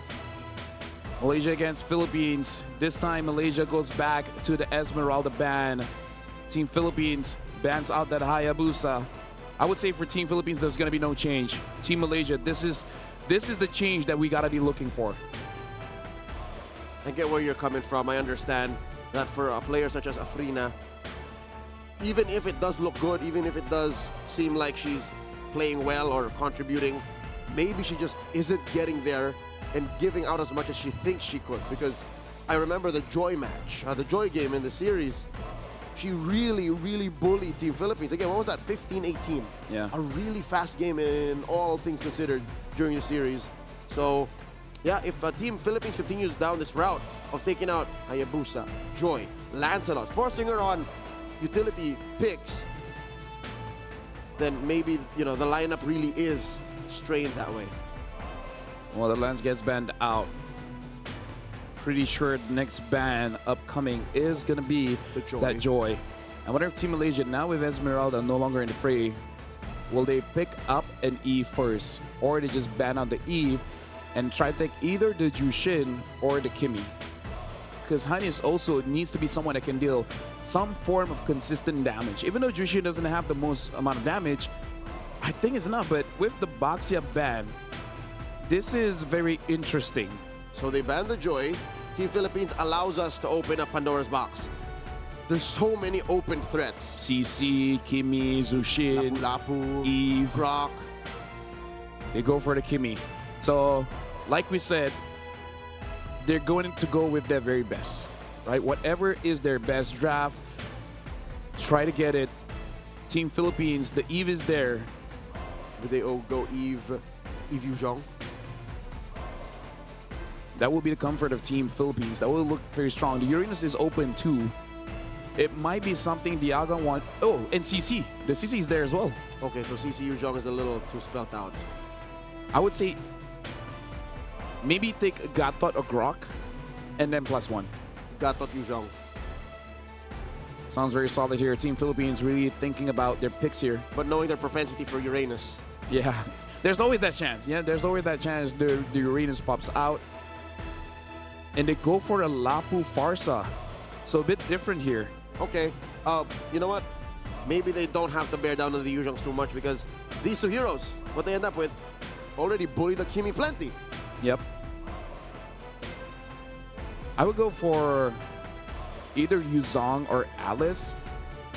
And unless Afrina has something else, you just gotta pick out the Fredrin, because once the Fredrin is banned, then you're really pushing her to what else does she have. Like, does she herself want something like a Nolan? Yep, she'd be forced, again, somehow draft around a Yi Sun-shin lineup or pick up something like a Suyo, which we've seen, you know, a couple times today not work out exactly well. 2 picks coming out from Team Malaysia, blue 2 and 3. There's the Yi Sun-shin and the Grok. I appreciate this. I actually like how Team Malaysia takes fate into their own hands and says, yeah, you're not going to bully me into picking this. Yep. I'll decide now. This is a Yi Sun-shin draft.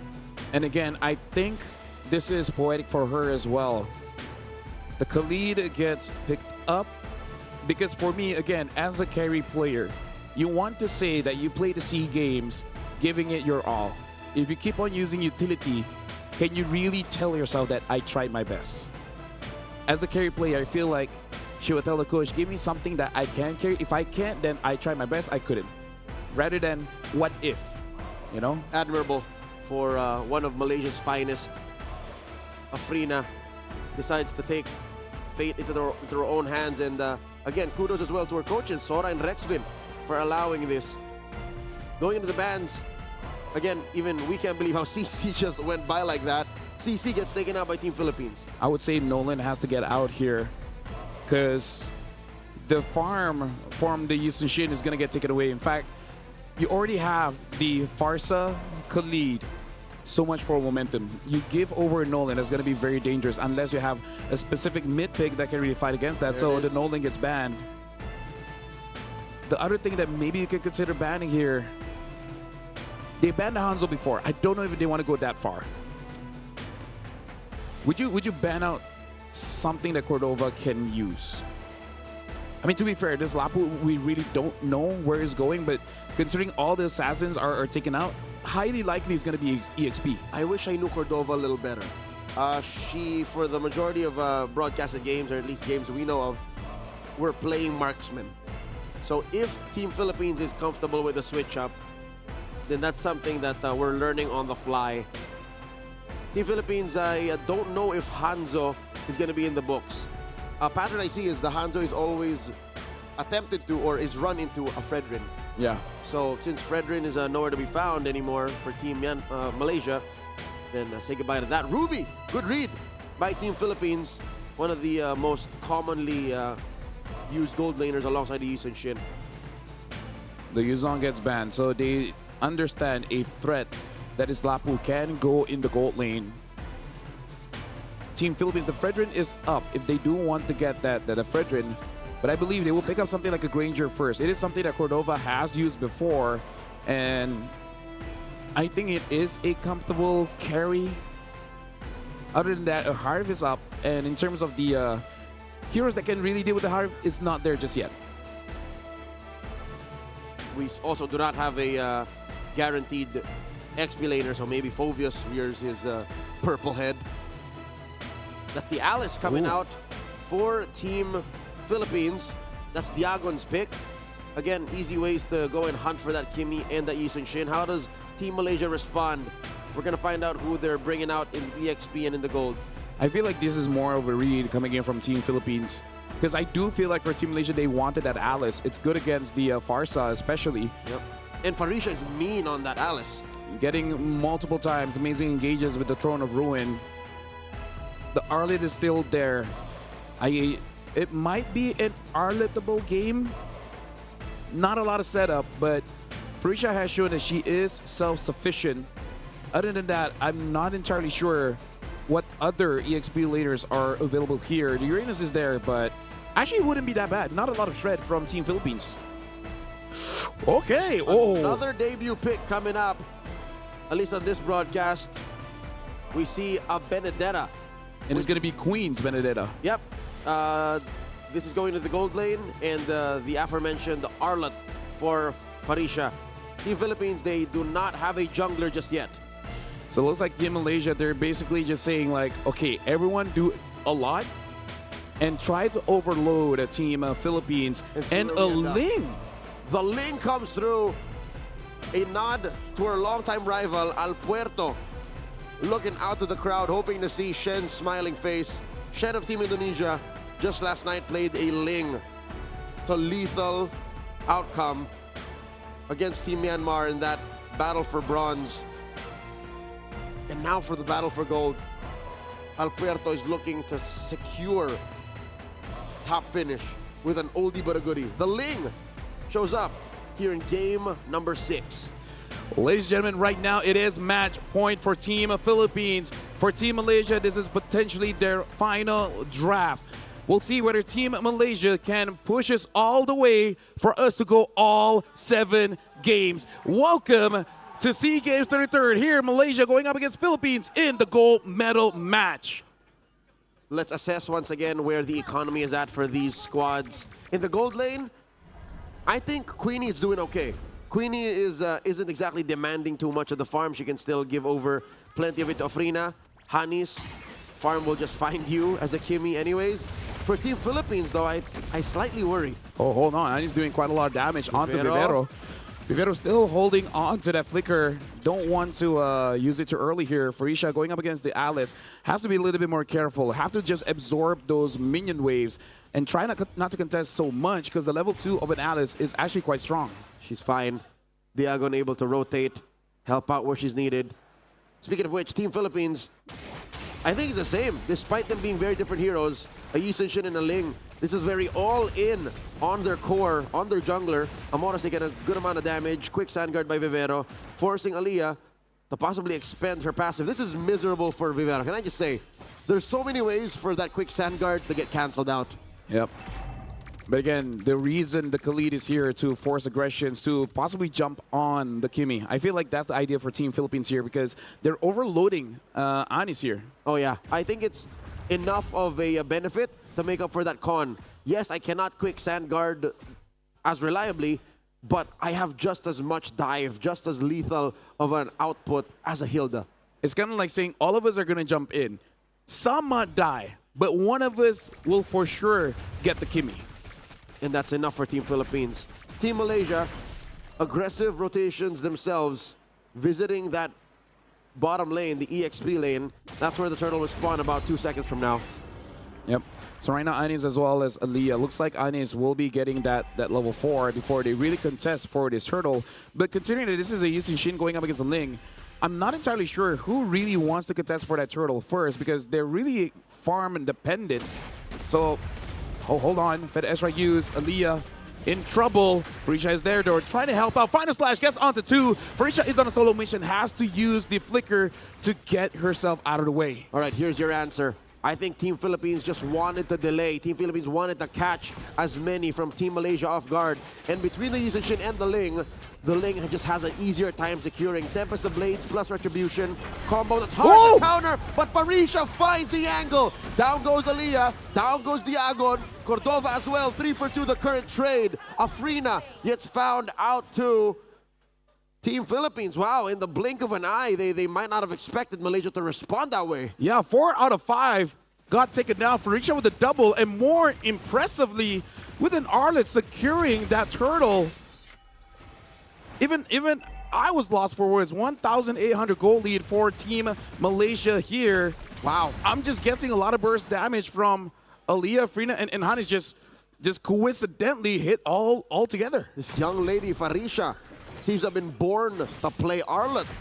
I cannot remember a more dominant Arlet player out of the female MLBB realm. Vivero here compromises Queenie.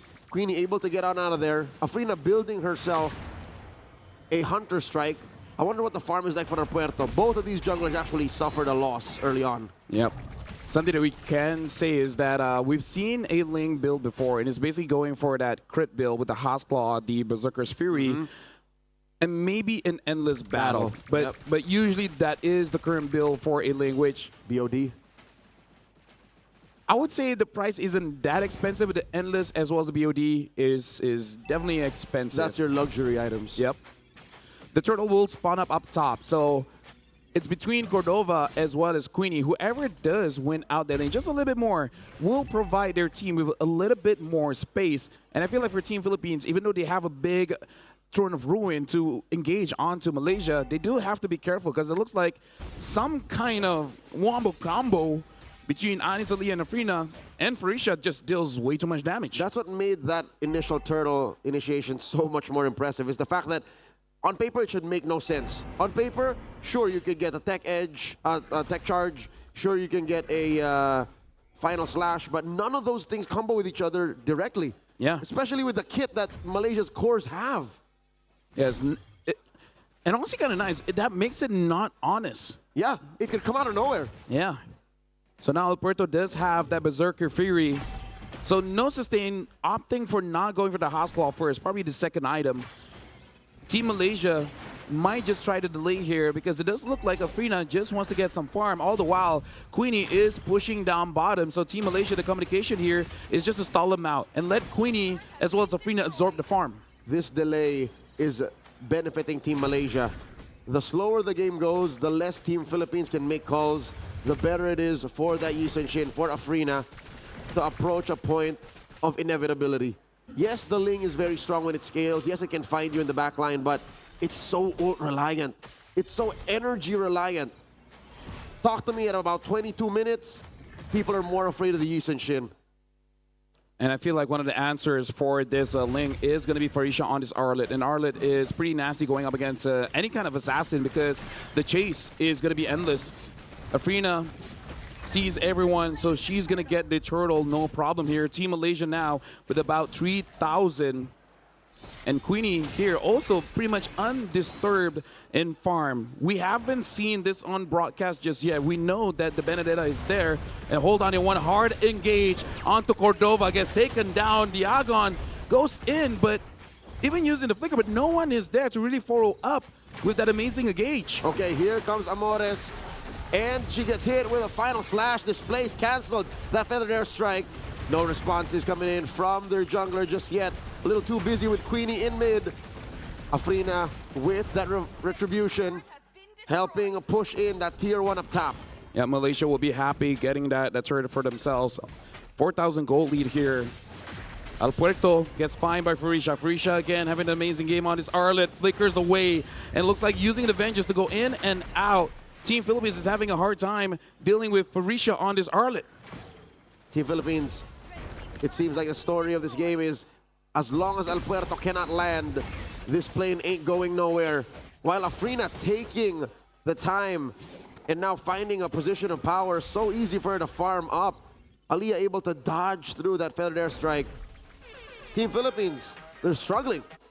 Yeah, Team Malaysia looks like they're drafting in a way that they are playing 4-1 and sometimes can be a 3-1-1 where either Afrina is going to be there to provide the damage or give time for Afrina to farm. All the while, Queenie doesn't mind going 0-0-0. She's just there to really give map presence, making it so that asking a question to Team Philippines, do you want to deal with them or do you want to deal with me? Either ways, it will never be a 5v5. Aliyah gets bullied out of this brush here. Vivero, initially what we thought was a proactive pick, is now relegated to just acting as a ward, defensively flushing out brushes, making sure that the coast is clear for El Puerto. Lord spawns Lafel. It's difficult for Team Philippines. It's possible, but you think El Puerto should try and steal this away? She can with the Tempest of Blades.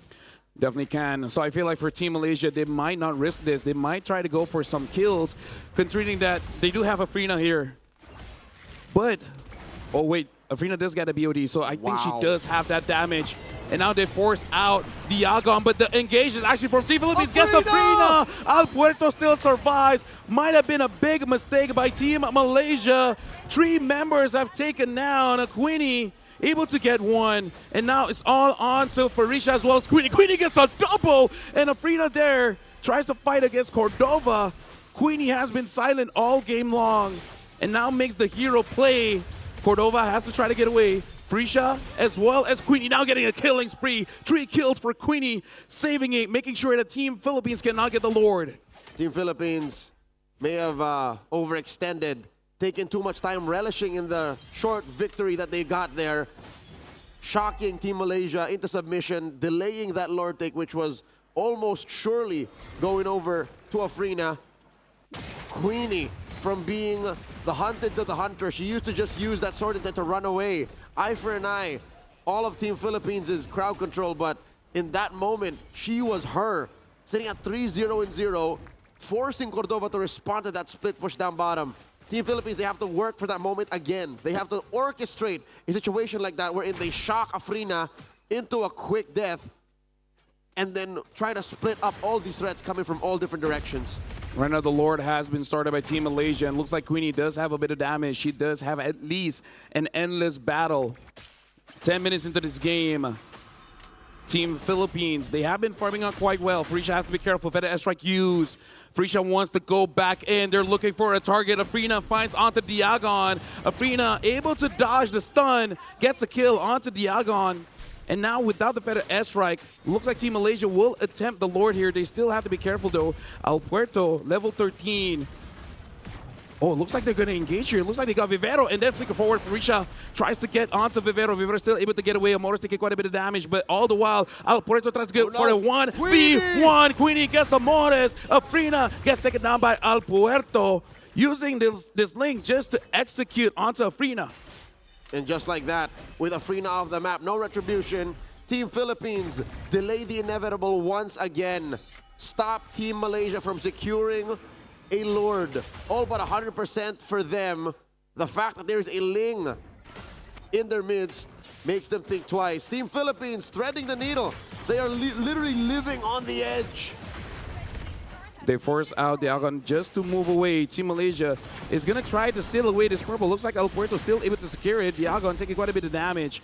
So Team Malaysia and Team Philippines both are trying to essentially delay the game. And again, it kind of favors both of them. At one point, it will just be a skill matchup. An anime fight, if you will. Team Malaysia back to regular programming. About 2 minutes ago, they wanted this Lord. Now they're going to try to get it again. Afrina underneath the pit. El Puerto, about 5 seconds until her retribution is off. Mount Shocker coming in. El Puerto comes through. Aliyah with a Lord secure. Amores with a feathered airstrike. Down goes Vivero. Afrina gets taken down by El Puerto. Diagon down. Farisha gets a kill. El Puerto running for her life. Amores gets found by Farisha. 3 down for Team Philippines. Might not have been worth it to risk it like that. Yeah, Farisha, I gotta say, oh! Close. Okay, close. She thought no one was there, but yeah. Farisha is on a solo mission here, 5-0-6. She's saying, I'm gonna dive the back, same as Queenie. Afrina completely, always targeted by El Puerto. El Puerto so far is winning it out, but this is the advantage when you're playing a lineup that has multiple threats. One gets taken down, the rest pick it back up. Is it just me or it's Team Malaysia spreading out the objective takes? The first turtle, Farisha. Yes. The first Lord, Aliyah. This is Team Philippines struggling to maintain tempo, to get composure. El Puerto looking to shut down Queenie. Aliyah to the rescue. Tempest of Blades. I think she's all out of eyes for an eye. And Aliyah does stop the damage, but El Puerto had to sacrifice her tier 2. Yep. Team Philippines, Vivero gets taken down.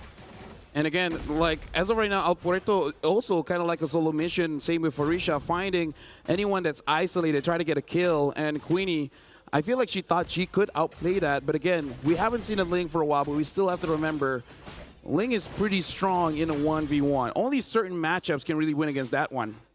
But in a team fight, as soon as you see the Tempest of Blades is out, might as well count her done. Aliyah here, compromising that orange buff take. Will be secured. Diagon, ever the vanguard, pushing back. I'm not so sure she knows that Hanis is in this brush. 5,000 gold between Team Malaysia and Team Philippines. The Lord, not enough to take that inhibitor. Team Malaysia, gonna look for that next play. And here's Aliyah, popping that conceal.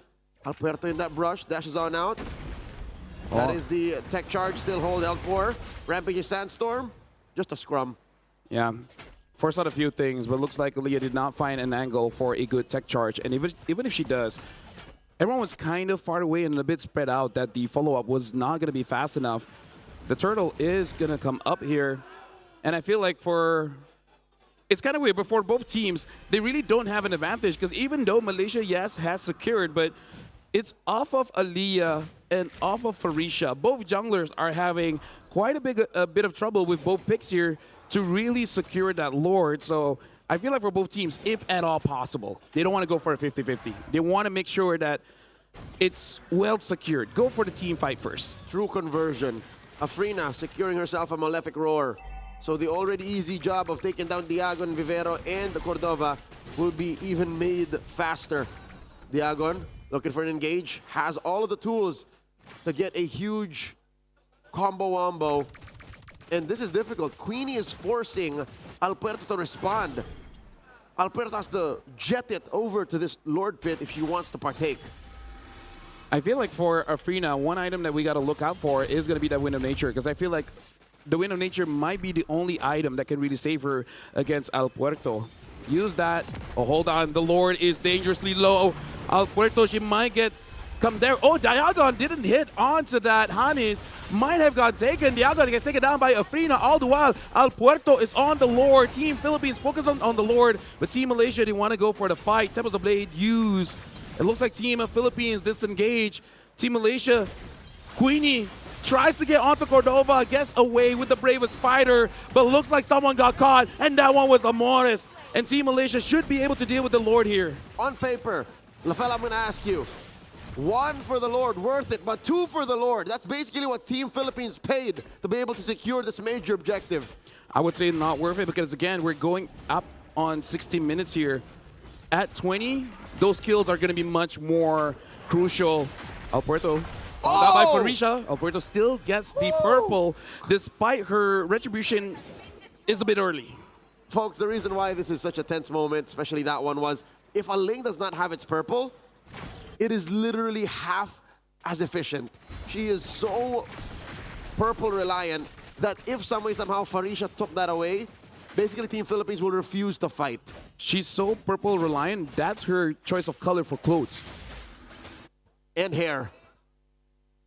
Thank you, because I'm colorblind. I honestly don't know if it's purple. I just assume. It's okay, today's Wednesday, just so you know. All right.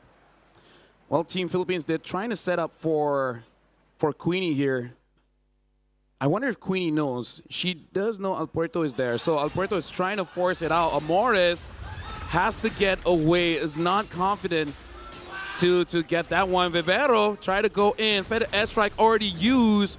A lot has been used. Parisha has to get away. Probably cannot. Might get taken down. Still surviving. Shut down. Amores gets onto that. Shut down. Afrina gets El Puerto. And Team Malaysia, they're moving forward. They're trying to get a kill. Queenie has to use that immortality. Hanis gets caught by Cordova. Have to use that Winter Crown. Vivero all the way to the back. Queenie secures that kill. Team Malaysia, only one got taken down, and they're not done just yet. Better extra used by Amores. Aliyah cancels that out. Cordova on the job here, looking for more. Aliyah very low. Amores might help secure, popping that immortality. Clutch purchase. In comes Diagon. Cordova taking a few hits. Diagon, not enough, gets the burn. Amores takes down Hanis. Long-term trade, 2 for 2. Malaysia overstayed their welcome in that drawn-out fight. Diagon arrived just in time to provide some help, and that was enough for Team Philippines. Again, we got to remind ourselves this is match point for Team Philippines. Malaysia has no extra lives yet. They have to win if they want to get that gold medal, because if not, Team Philippines, they're going to get it. And this is 18 minutes of the game. This is the point where anything can happen. Leads really don't matter. Whoever makes the first mistake loses. Queenie purchasing that winner crown, able to withstand whatever Team Philippines will throw at them. A dance initiated by Team Philippines. Alberto fully buffed up, has the Tempest of Blades. Mount Shocker exposes all the members of Team Philippines. Oh, Diagon catches a good amount of damage. Down she goes. Feather airstrike, the answer. Vivero very low. Asking for the retreat. Cordova misses that bravest fighter. And Amores gets taken down just like that. Team Philippines in shambles. That was a big mistake coming in from Team Philippines. They basically dashed into the traction poles. Both caught, pulled in, and then the big wombo combo from Team Malaysia. And now Team Malaysia, they are controlling this Lord. El Puerto might try to contest.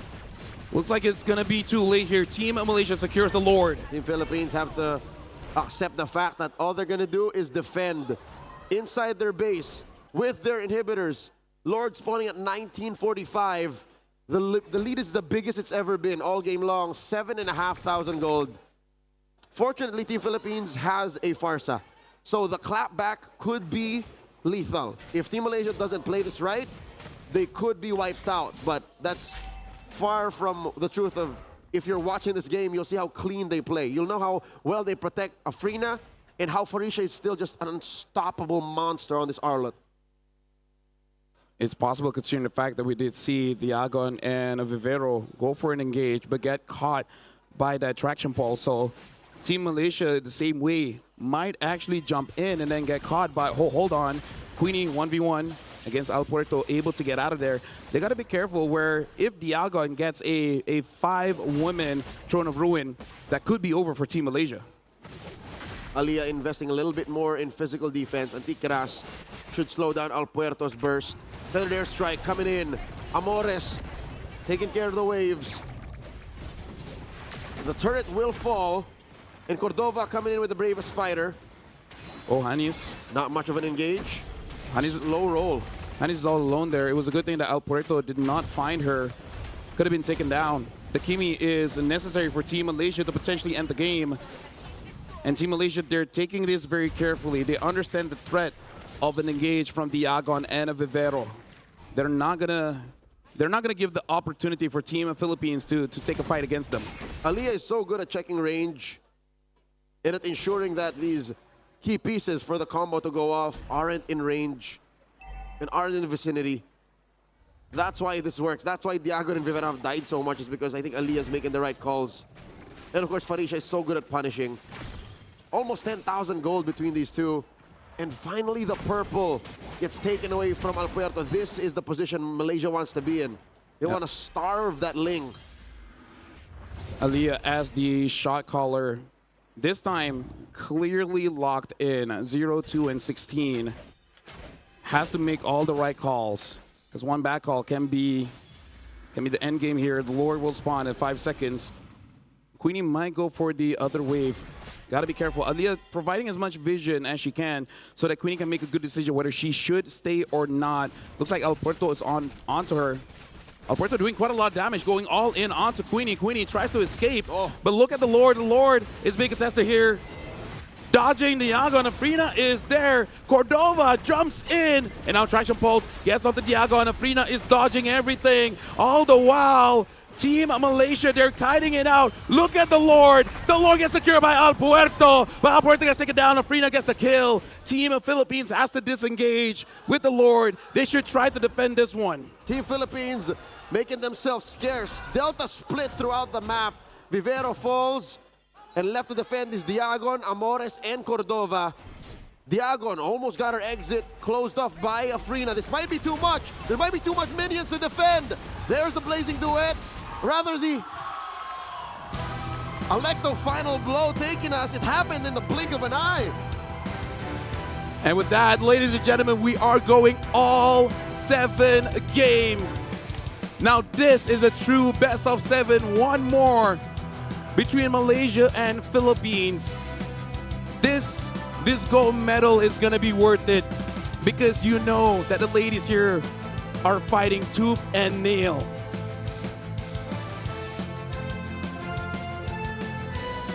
Let's think about that engagement range from Team Philippines. Very close. Literally the only range they have is from Amores. And Team Malaysia just welcomed that.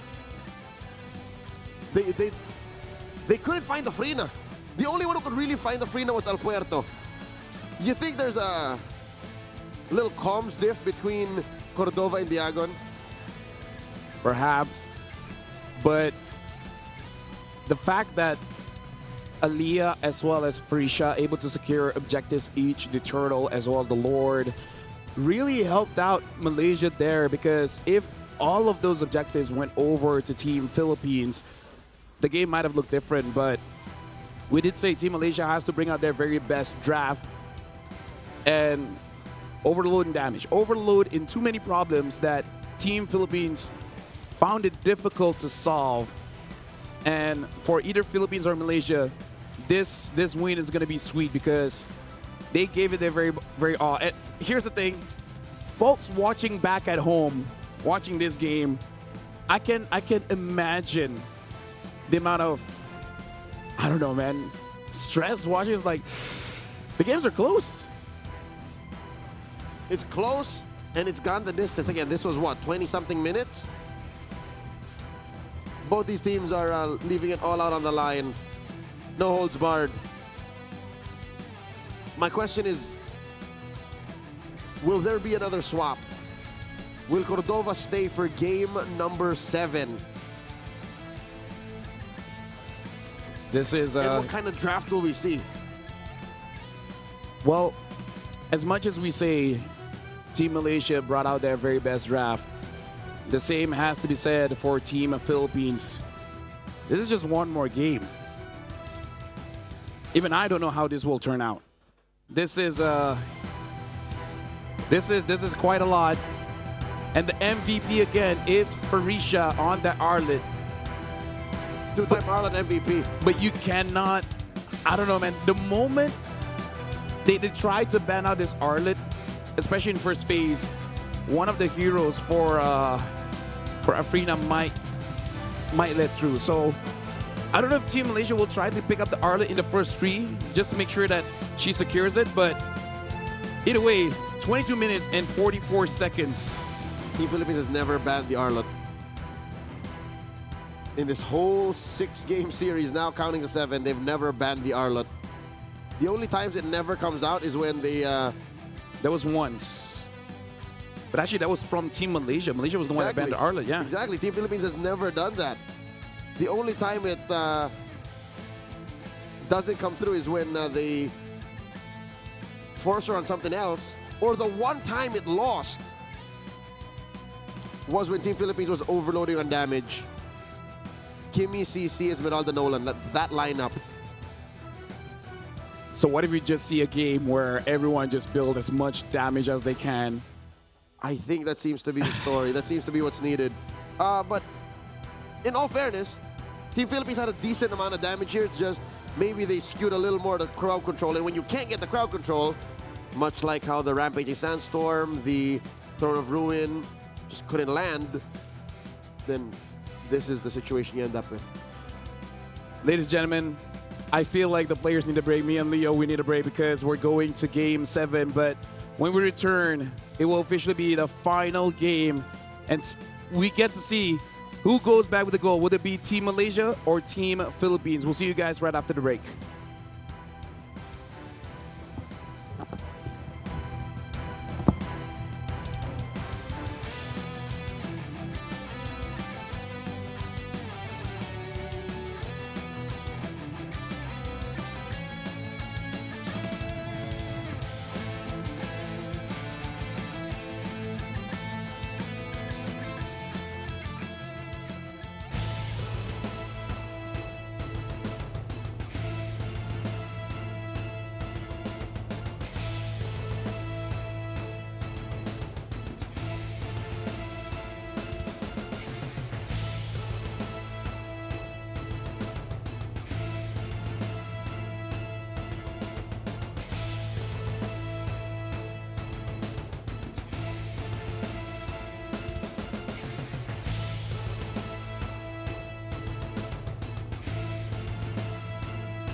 Ladies and gentlemen, this is going to be the final game to close out the female division of MLBB.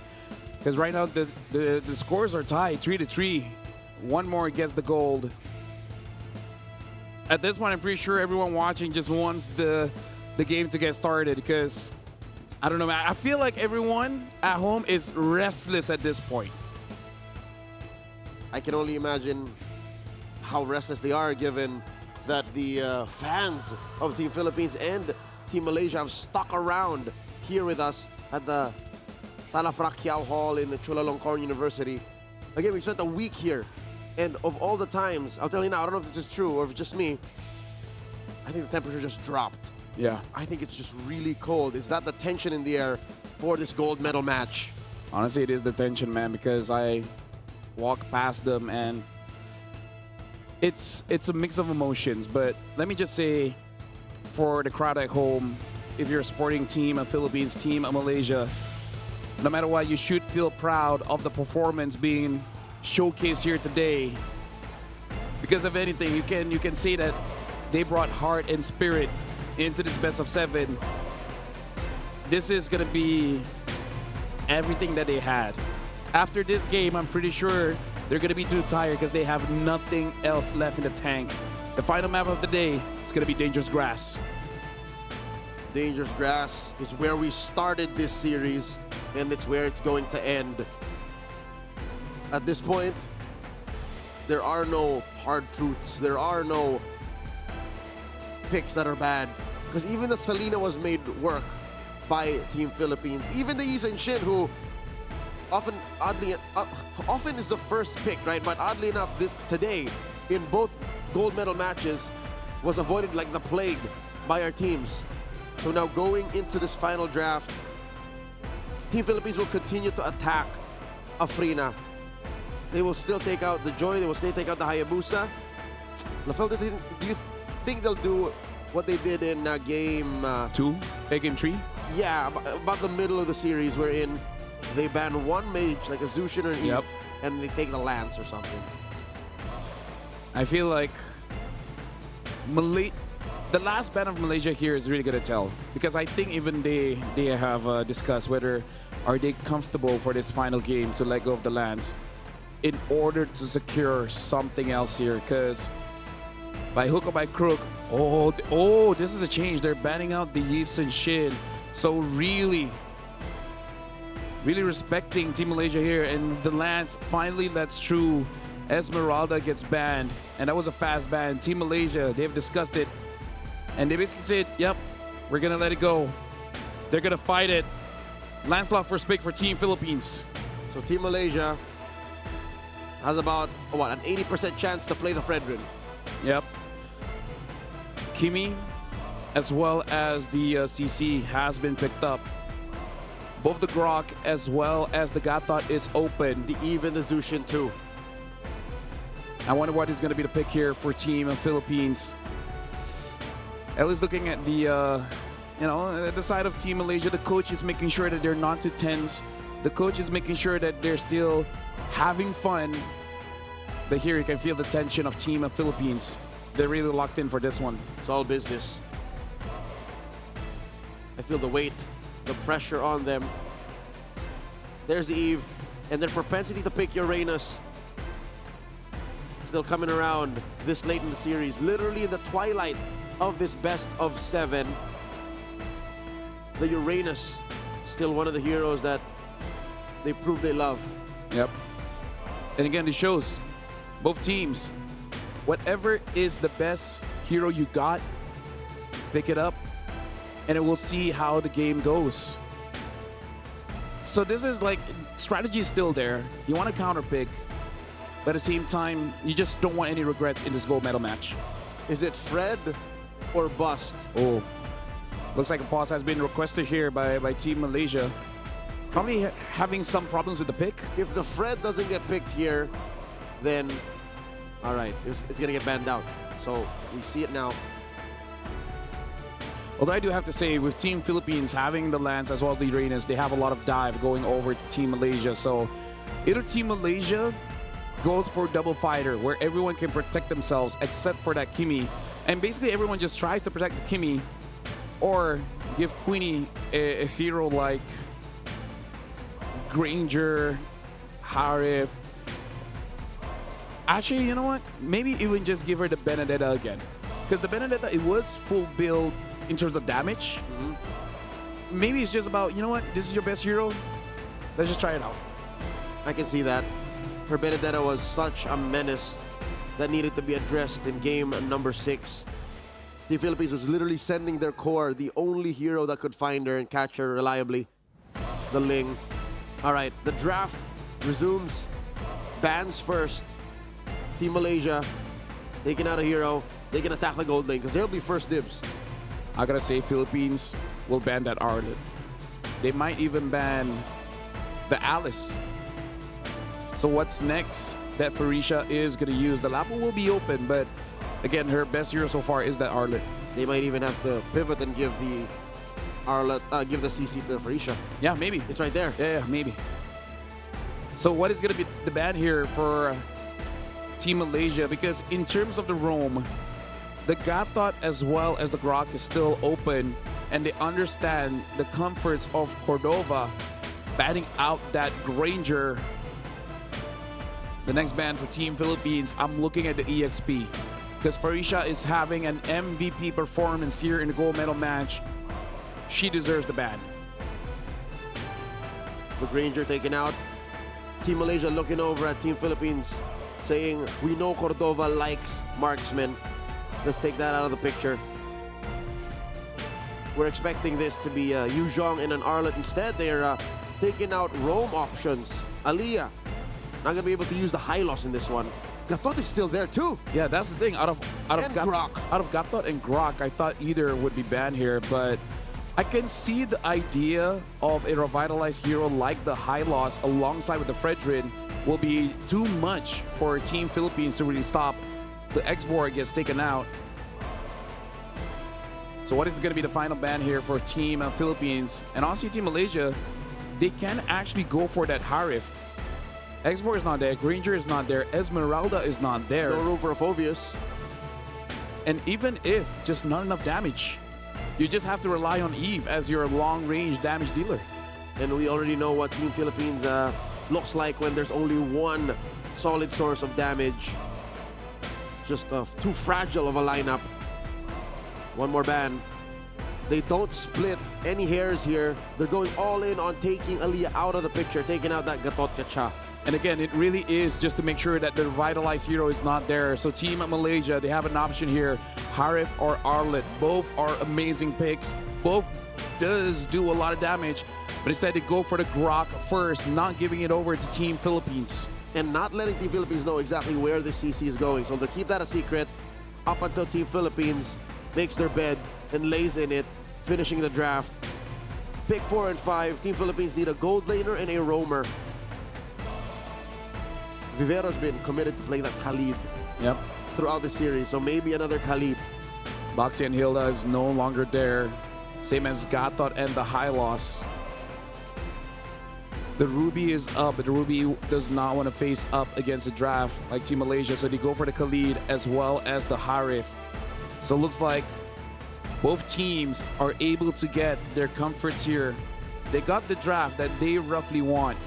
Will Farisha use an Arlet in her final game here? Although I do have to say, the Arlet is only really good against the Lancelot. Everything else, a bit 50-50, but you have that Fredrin. There's a combo there. You can basically make Lancelot at home. Infinite vengeance. Team Malaysia, one more pick. They can just say, you know what, Farisha, you've proved yourself.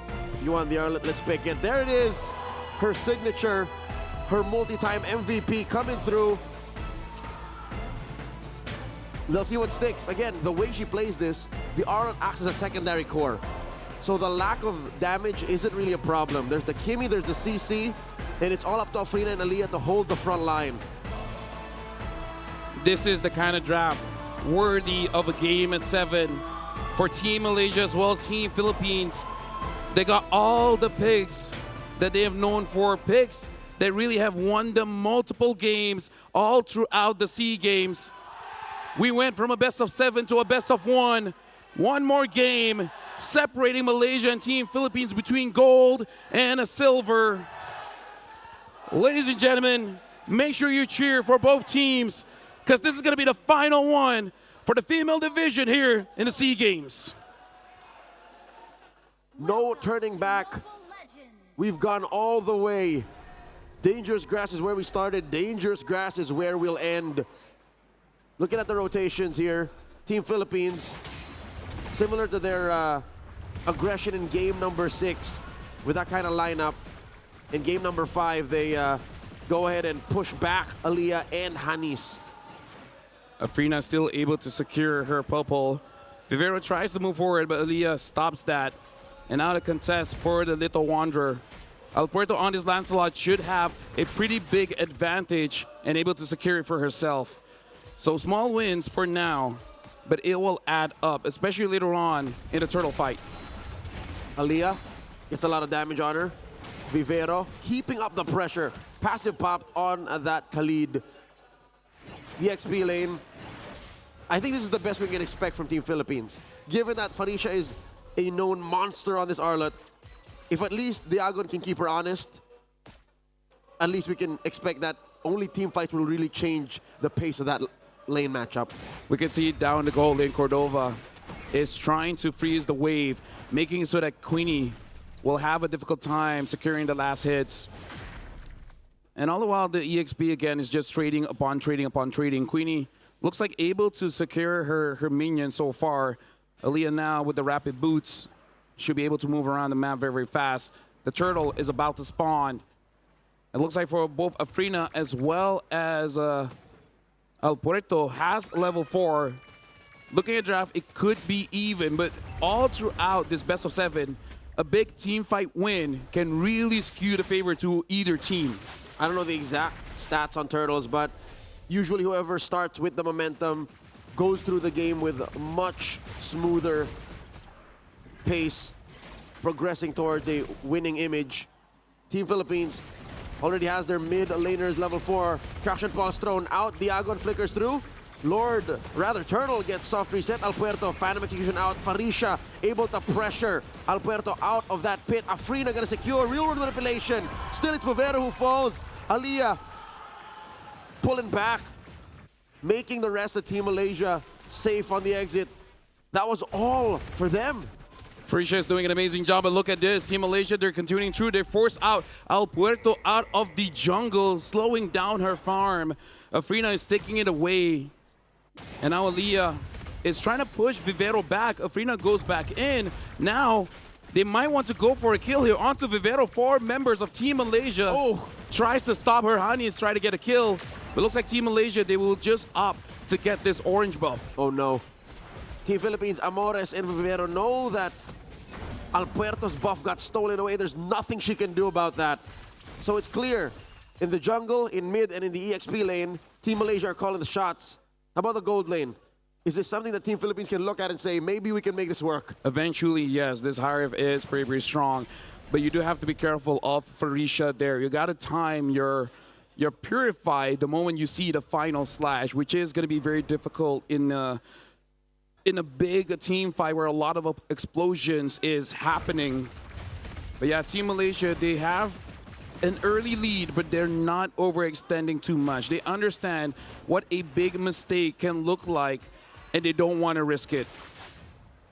Team Philippines focusing on getting farm back on to Alpuerto. There's a small level gap between that Fredrin and the Lancelot, and that's what they're trying to repair. Same spot is where the turtle will spawn, upper quarter. Queenie very low. Vivero jumps in. The veg is not going to save her. That's a kill for Team Philippines. Good rotations coming in from the Team Philippines, understanding that Queenie will be on an island. Not a lot of backup will be coming through from Team Malaysia, especially considering that the turtle is about to spawn.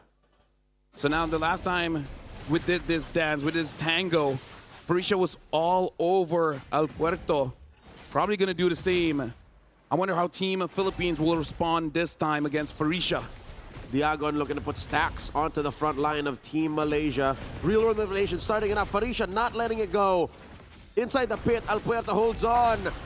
The Praiser's Wrath plus Retribution able to secure the low turtle. Second one for Team Malaysia. Down goes El Puerto. Amores as well. Cordova looking to save the situation here, but gets knocked up. Might get taken out here by Hanis. Diagon puts stacks on Aliyah.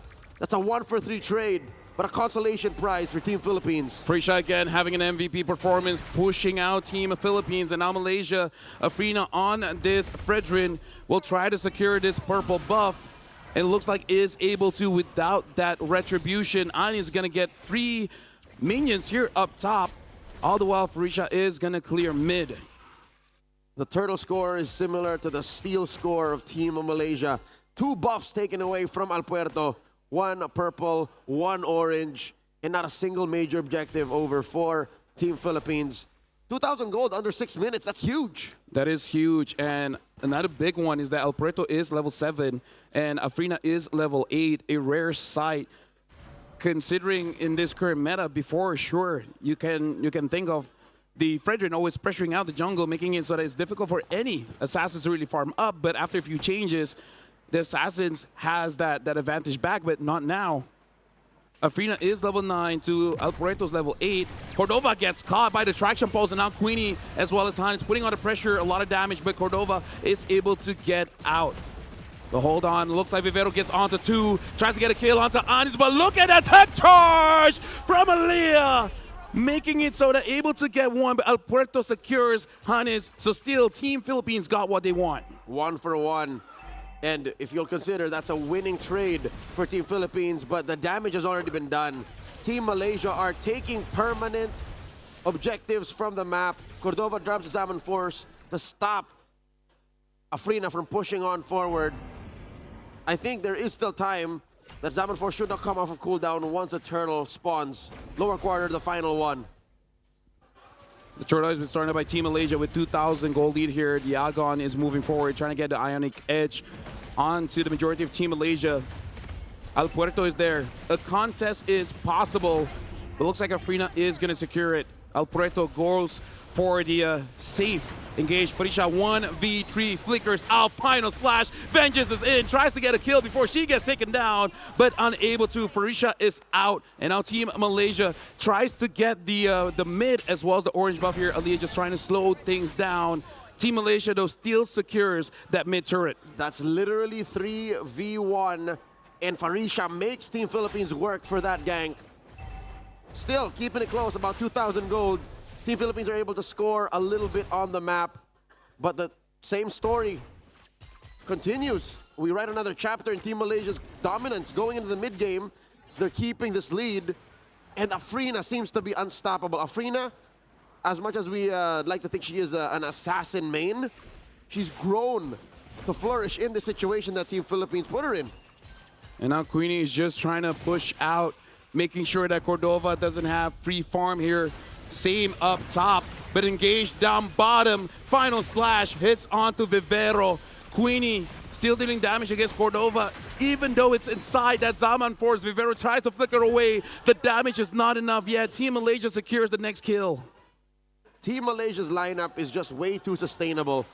If Team Philippines tries to punch and go pound for pound, bout for bout, they just won't get there unless they're at critical mass, unless they're fully built on their kit, which they're far from. It's again just 9 minutes in. Malaysia still has a 3K gold lead. Ooh, look at Ambad. Look at Ambad. Oh! Farisha secures a kill. Queenie and Farisha are a duo death squad at this point. Cannot deal with them. Tech charges out of there. Aliyah denies the kill from Diagon. That was Cordova's first death, but why does it feel so painful? Why does it feel like that's a death knell to Team Philippines' efforts to try and clap back and come back into this game? The Lord. Malaysia started up. Looks like Vivero gets onto Queenie. Queenie takes a lot of damage. Afrina goes forward. They want Vivero. And now with the traction pulse, secures the kill. Queenie gets the killing spree. Team Malaysia try to push it out. All the while, El Puerto pushing the minions in mid. Diagon gets Farisha on her. This Arlot is a real threat. This Arlot feels like a core. Queenie grabs herself that Sea Halberd dealing a lot of damage, pushing that tier 1 up top. Given the kind of lineup that they have, Team Malaysia, you know, they can't exactly burst down a Lord, but it's a slow kind of death that they're putting Team Philippines through. This is excruciating, the pace that they're going through. Diagon picks up that brute force breastplate. All she can do is watch. Cordova pushes that tier 1 down bottom. Real manipulation. Farisha able to jump in. Vivero barely alive. Down goes Amores. She got a few swipes, but it's too little too late. Alpuerto puncturing on through. Tier 2 push down bottom by Cordova. She needs to go ahead and help her teammates. Yeah, Cordova tries to get as much as she can, able to get to the Lord has spawned and pushing down bot. Team Malaysia here trying to force the front line of Team Philippines away. And now the tier 2 up top is next on the board for Team Malaysia. Now pressuring mid, Afrina, Hanis, as well as Aliyah is here. The mid trio of Team Malaysia wants to make sure to get this tier 2. Even Alpuerto can't step to Queenie. Queenie that was previously getting bullied by Alpuerto and Cordova now are just bullying all who face them. Flicker by Hanis, repositioning herself down to the bottom. Lord crashing in, pops that Holy Shield. Yeah. Mid lane, Holy Shield popped as well. Team Philippines holding on for dear life. In comes Vivero, real manipulation. Farisha gets some stats on her. Farisha jumps onto Cordova. Cordova drops the Zaman Force. Coming through, Synchro Fission. Chrono Dash through. It seems like there's nothing that she's doing to Team Malaysia. The damage is not enough just yet. There's no Holy Crystal. She has 2 overcore items. And now as the mid lane goes in, Team Malaysia wants to get this turret and they are able to. One is down.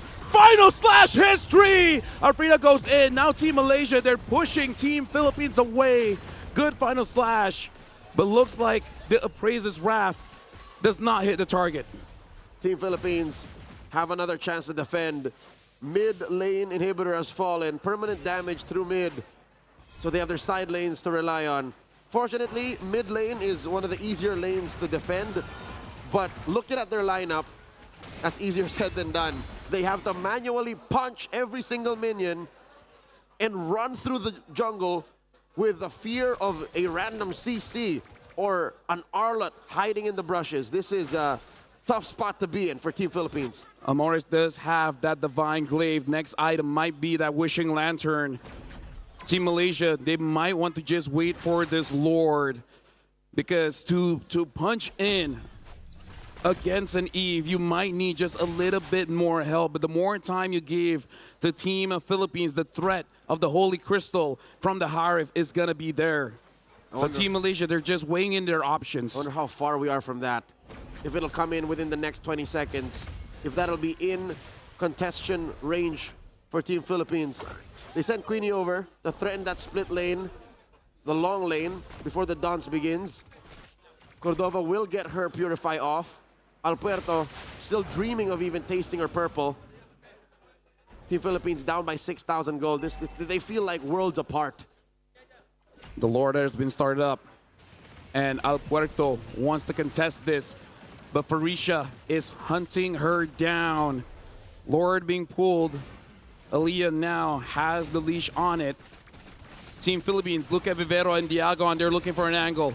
They're looking for an angle to engage. Afrina, the Lord, one more. And look at a tech charge. Able to get one. Hanis secures the Lord. Farisha gets onto Vivero. Zaman Force is there. The damage is not going to be enough. Diago gets pushed through. Farisha gets the kill onto Cordova. 3 members of Team Philippines is down. 4 is down. Team Malaysia with the Lord. Ladies and gentlemen, remember this moment as the ladies in black and orange makes history against all odds, against their fierce rivals from Team Philippines, securing the gold medal, Team Malaysia!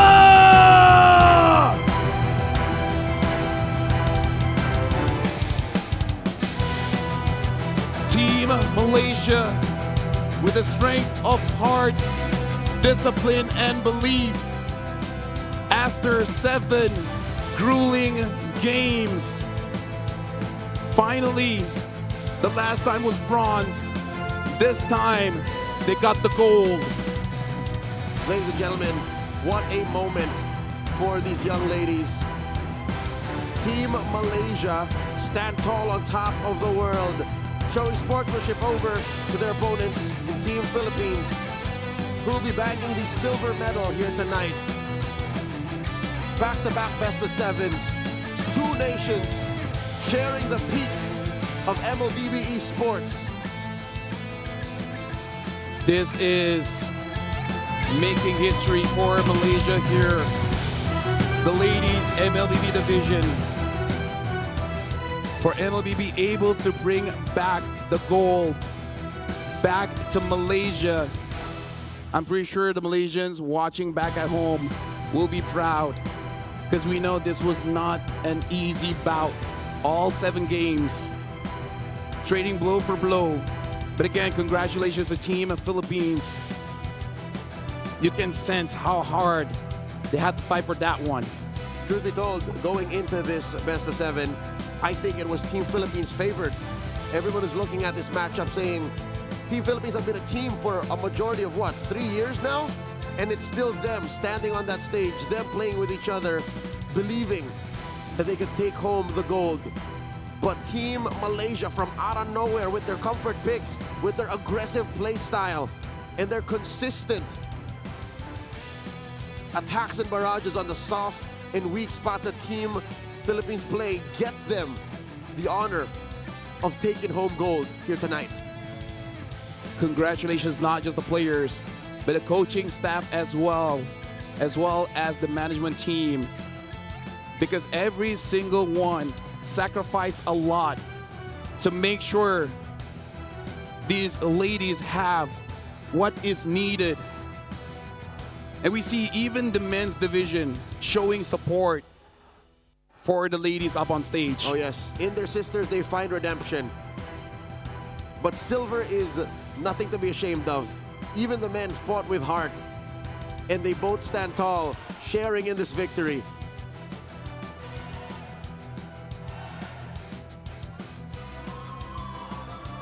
Up on stage, we can see them celebrate, chanting Malaysia Boleh. Basically means that Malaysia can do it. And after all this while, Malaysia did. They did it. Can't wait to see the celebration back at home. Shout out to Sora as well, just got married. And after that, bringing the goal back home. The goal back home is gonna be something that you can definitely celebrate. Mans is Winning. relishing in precious medals, if you know what I'm saying. A look back at the highlights in this Game 7. Again, despite Team Philippines also ending up with their own brand of comfort, you can't say this was a bad draft. Again, we broke it down. The EXP lane should be a dead lane. In the jungle, that Lancelot should have all of the comfort in the world going around. That Harris should have been able to farm up against the CC, just waiting for its power spike. But somewhere, somehow, Ali just kept finding the perfect tech charges. Somewhere, somehow, the traction pulse always compromised the front line of Team Philippines. And let's not even start with Farisha. Yeah, dude, Farisha, MVP performance. Shout outs to my sister though. Did pretty well. She was aight. Personally, I think it's just okay. Her guard was just eh. Her gata was eh. I think she hit me too. Yeah. I think I got knocked up a couple of times with those tech charges. Well placed. The MVP of game number 7, Queenie on that CC. 5-1-6. Again, just holding it down in gold. Then finally moving forward, taking turrets, and team fighting, forcing Team Philippines to even cancel the RWM when they weren't ready. Yep. This is a momentous moment. Queenie being the MVP, well-deserved, controlling her lane, making it so that Cordova could not get her farm. And then Farisha being there as the backup. Again, Farisha is always there in the highlights. Either she's chasing down Alberto, chasing down Cordova. But all in all, we can definitely say Team Malaysia, after, I would say, experimenting in this 7 games. Oh, yeah. By game 6 and 7, they figured it out. It was clear. If anything, it was Team Philippines who was finding their footing. Again, switching out a player that late into the series and finding a strat that works, despite it being all of your comfort, if your opponent is a step ahead in a more comfortable zone than you could ever dream of, then definitely the gold goes home with a team that found that soft spot, that warm, cozy spot on stage. This is an amazing feeling for the people supporting the female team of Malaysia here. But I do have to say it is going to be a little bit awkward to the people that didn't. You always have those people, you know. That's what makes this interesting. That's what makes it interesting. That's you know? what makes the next 2 years, as we wait for the next SEA Games, all the more to be cherished. Well, for now, the ladies, they're gonna celebrate. You're gonna celebrate. Yeah. Because you guys have a little prize just for joining us. Gold CG25. That's Gold SEAG25. Go through the redemption code and you'll get a little something from MLBB in the SEA Games. Right after this, it should be the award ceremony where we will be giving the medals to all the respective winners here in the female division. It is going to be Indonesia in third, Philippines in second with the silver, and Malaysia with the gold, getting our first place here. And again, shout outs to all the athletes giving us an amazing performance. I would say again, for everyone that wants entertaining MLBB, the female division is where it's at. Great stories, narratives, stars being made almost on any stage that we watch them compete in. I am honored to be at your service every stage that I'm a part of. Thank you so much. Thank you, Lafel. Congratulations for Philippines getting gold as well as silver. To both of us. To both of us. Malaysia getting gold and silver as well. And with that, we will be ending this. But again, after this, it will be the award ceremony. Lafel and Leo signing out.